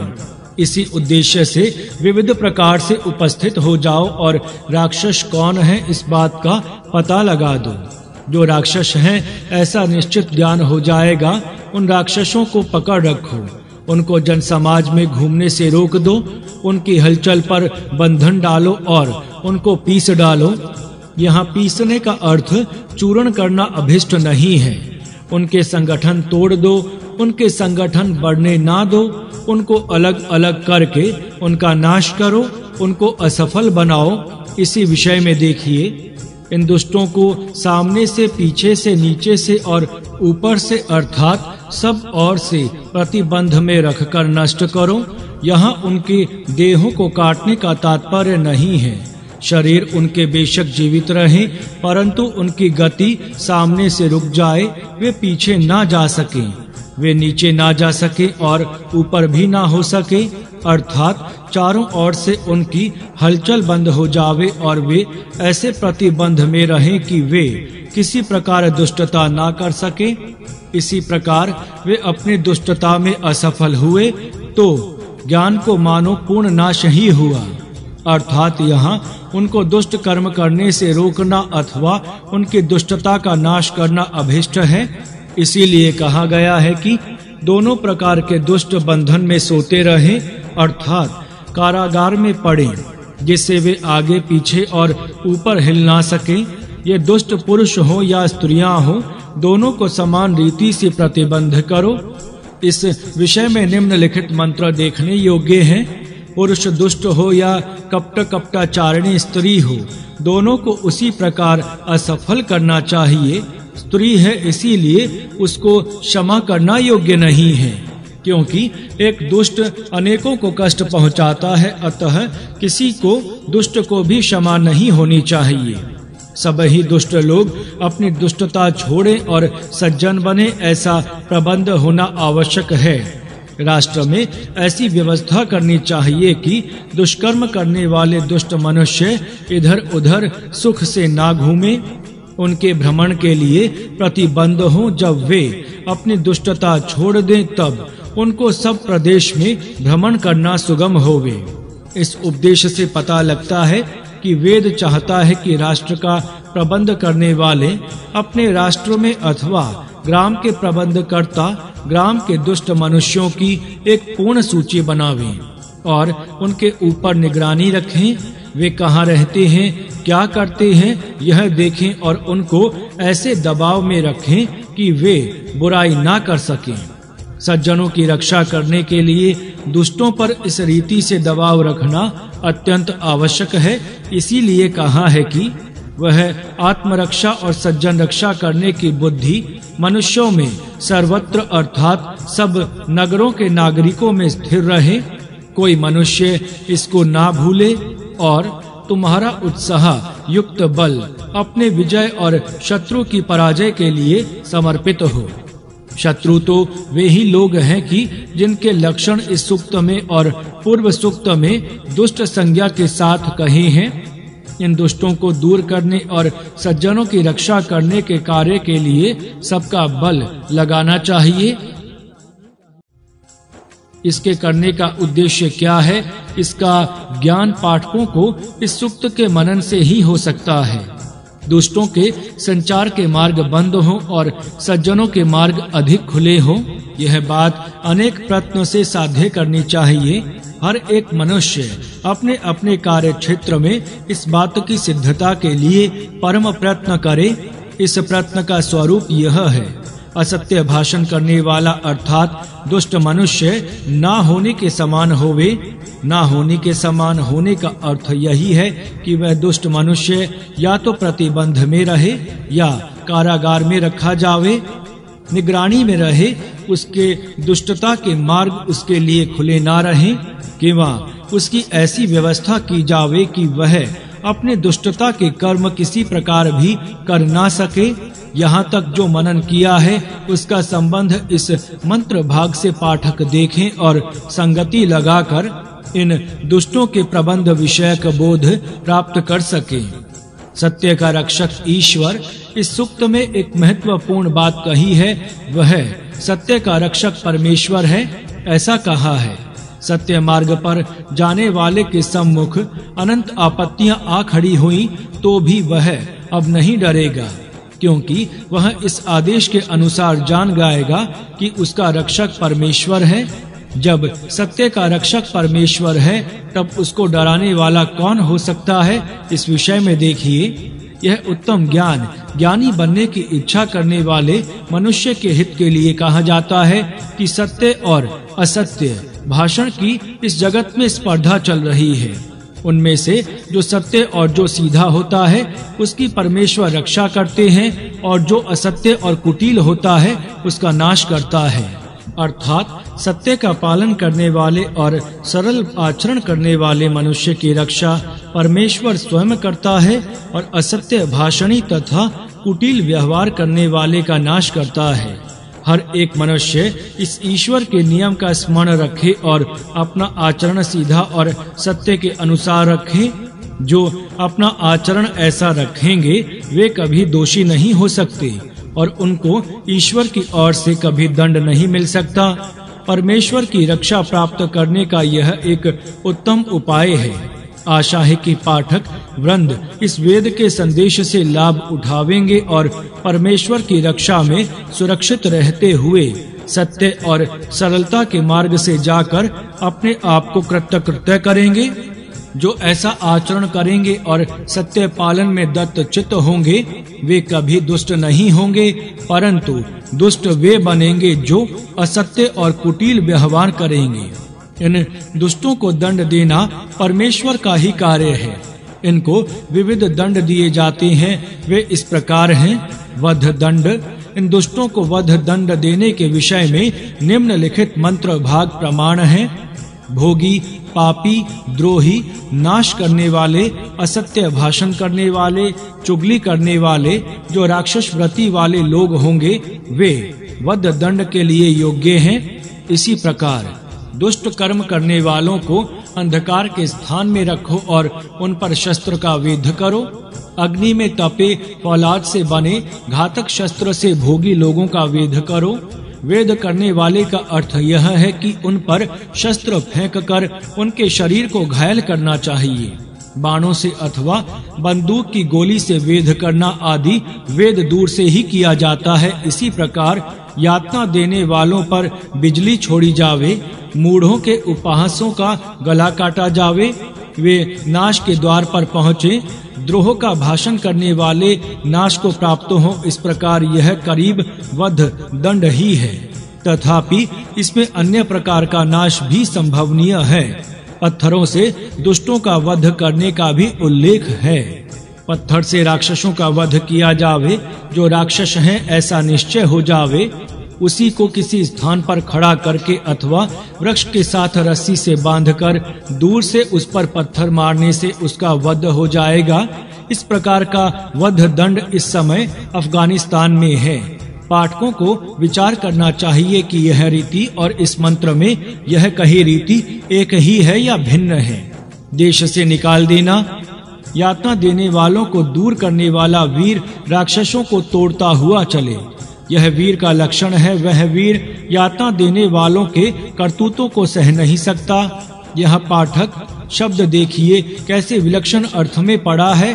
परा जमा शर, परा अर्थात दूर ले जाकर, शर अर्थात नाश करने वाला जो वीर है उसको पराशर कहते हैं। राक्षसों को समाज से और ग्राम से दूर करना चाहिए। वे कभी ग्रामवासियों को कष्ट देने के लिए ना आवे। इस विषय में वेद की आज्ञा देखिए। जिनको सदैव अंतःकरण नहीं है वे दूर हटाए जाएं। इनमें से एक भी फिर ना लौट सके। मिथ्याचारी सब दूर भागे जावें। ये सब आज्ञाएं दुष्टों को राज्य से बाहर करने का ही भाव बताती हैं। इस प्रकार देश से निकाला हुआ कोई दुष्ट फिर देश में या ग्राम में ना आ सके। ऐसा करने से ही प्रजा सुखी रह सकती है। दुष्टों को तपाना, दुष्ट दुर्जनों को संताप देने का भी एक दंड इस सूक्त में कहा है। विचार करना चाहिए कि इस तपाने का अर्थ क्या है। इस विषय में मंत्र देखिए। राक्षसों, दुष्टों, पापव्रती वालों को ताप दो, उनको संताप उत्पन्न करो। किन साधनों से संताप उत्पन्न करना है इसका यहाँ उल्लेख नहीं है। तथापि सूक्त का विचार करने से हमें ऐसा प्रतीत होता है कि जब दुष्ट अपनी दुष्टता के कार्य से हट जाएंगे और चारों ओर से उनको रोका जाएगा, तब उनका संताप होगा और इस प्रकार का संताप ही वहां अभिष्ट होगा। दुष्टों का द्वेष वस्तुतः देखा जाए तो कोई मनुष्य किसी का कभी द्वेष ना करे। परस्पर मित्र दृष्टि से देखें, यह निसंदेह धर्म है। परंतु दुष्ट मनुष्य और दुष्टता का द्वेष करने की आज्ञा वेद देता है। यदि द्वेष करना हो तो दुष्ट मनुष्यों का और उनकी दुष्टता का द्वेष करना योग्य है। देखिए, ज्ञान का द्वेष करने वाले, मांस भोजी, क्रूर दृष्टि, सदा भोग विचार करने वाले दुष्ट के साथ निरंतर द्वेष करो।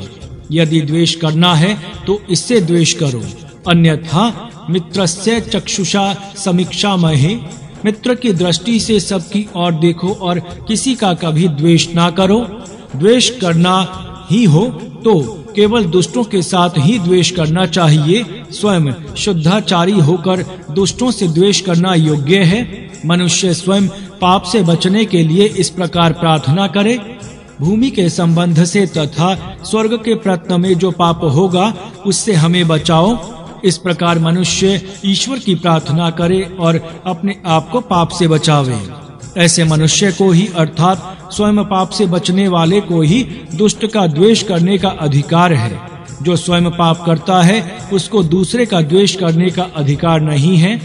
पाप की अधोगति, पापी दुष्ट मनुष्य की अधोगति होती है, उसकी अकीर्ति होती है, वह बदनाम होता है। इस विषय में इस सूक्त में निम्नलिखित मंत्र भाग मिलते हैं। इस दुष्ट का नष्ट हो जावे जो दिन रात दुष्टता करता है। वह नीचे गिरे, चोर लुटेरा दुष्ट शत्रु तन धन से हीन होवे। वह बाल बच्चों से हीन होवे, उसके 10 प्राण दूर होवे। ऐसा दुष्ट सब प्राणियों से भी सबसे नीचे गिर जावे। अर्थात जो इस प्रकार का दुष्ट है वह परमेश्वरीय नियम से अधोगति को प्राप्त होता है। जब तक वह अपनी दुष्टता नहीं छोड़ता तब तक उसकी उन्नति की कोई आशा नहीं है। उन्नति की इच्छा है तो दुष्टता छोड़ने की आवश्यकता है। यह बात यहाँ सिद्ध होती है। सब दुष्टों को उन्नति का यह मार्ग खुला है, अर्थात उन्नति का साधन करना उनके अधीन है। वे यदि पूर्वोक्त प्रकार पाप से बचने के लिए ईश्वर की प्रार्थना करेंगे तो उनमें दुष्टता छोड़ने का वक्त आ जाएगा, बल आ जाएगा। इसके नियम ये हैं। आत्मदंड, भले को बुरा कहना और अपवित्र को पवित्र समझना, वह दुष्ट का लक्षण है।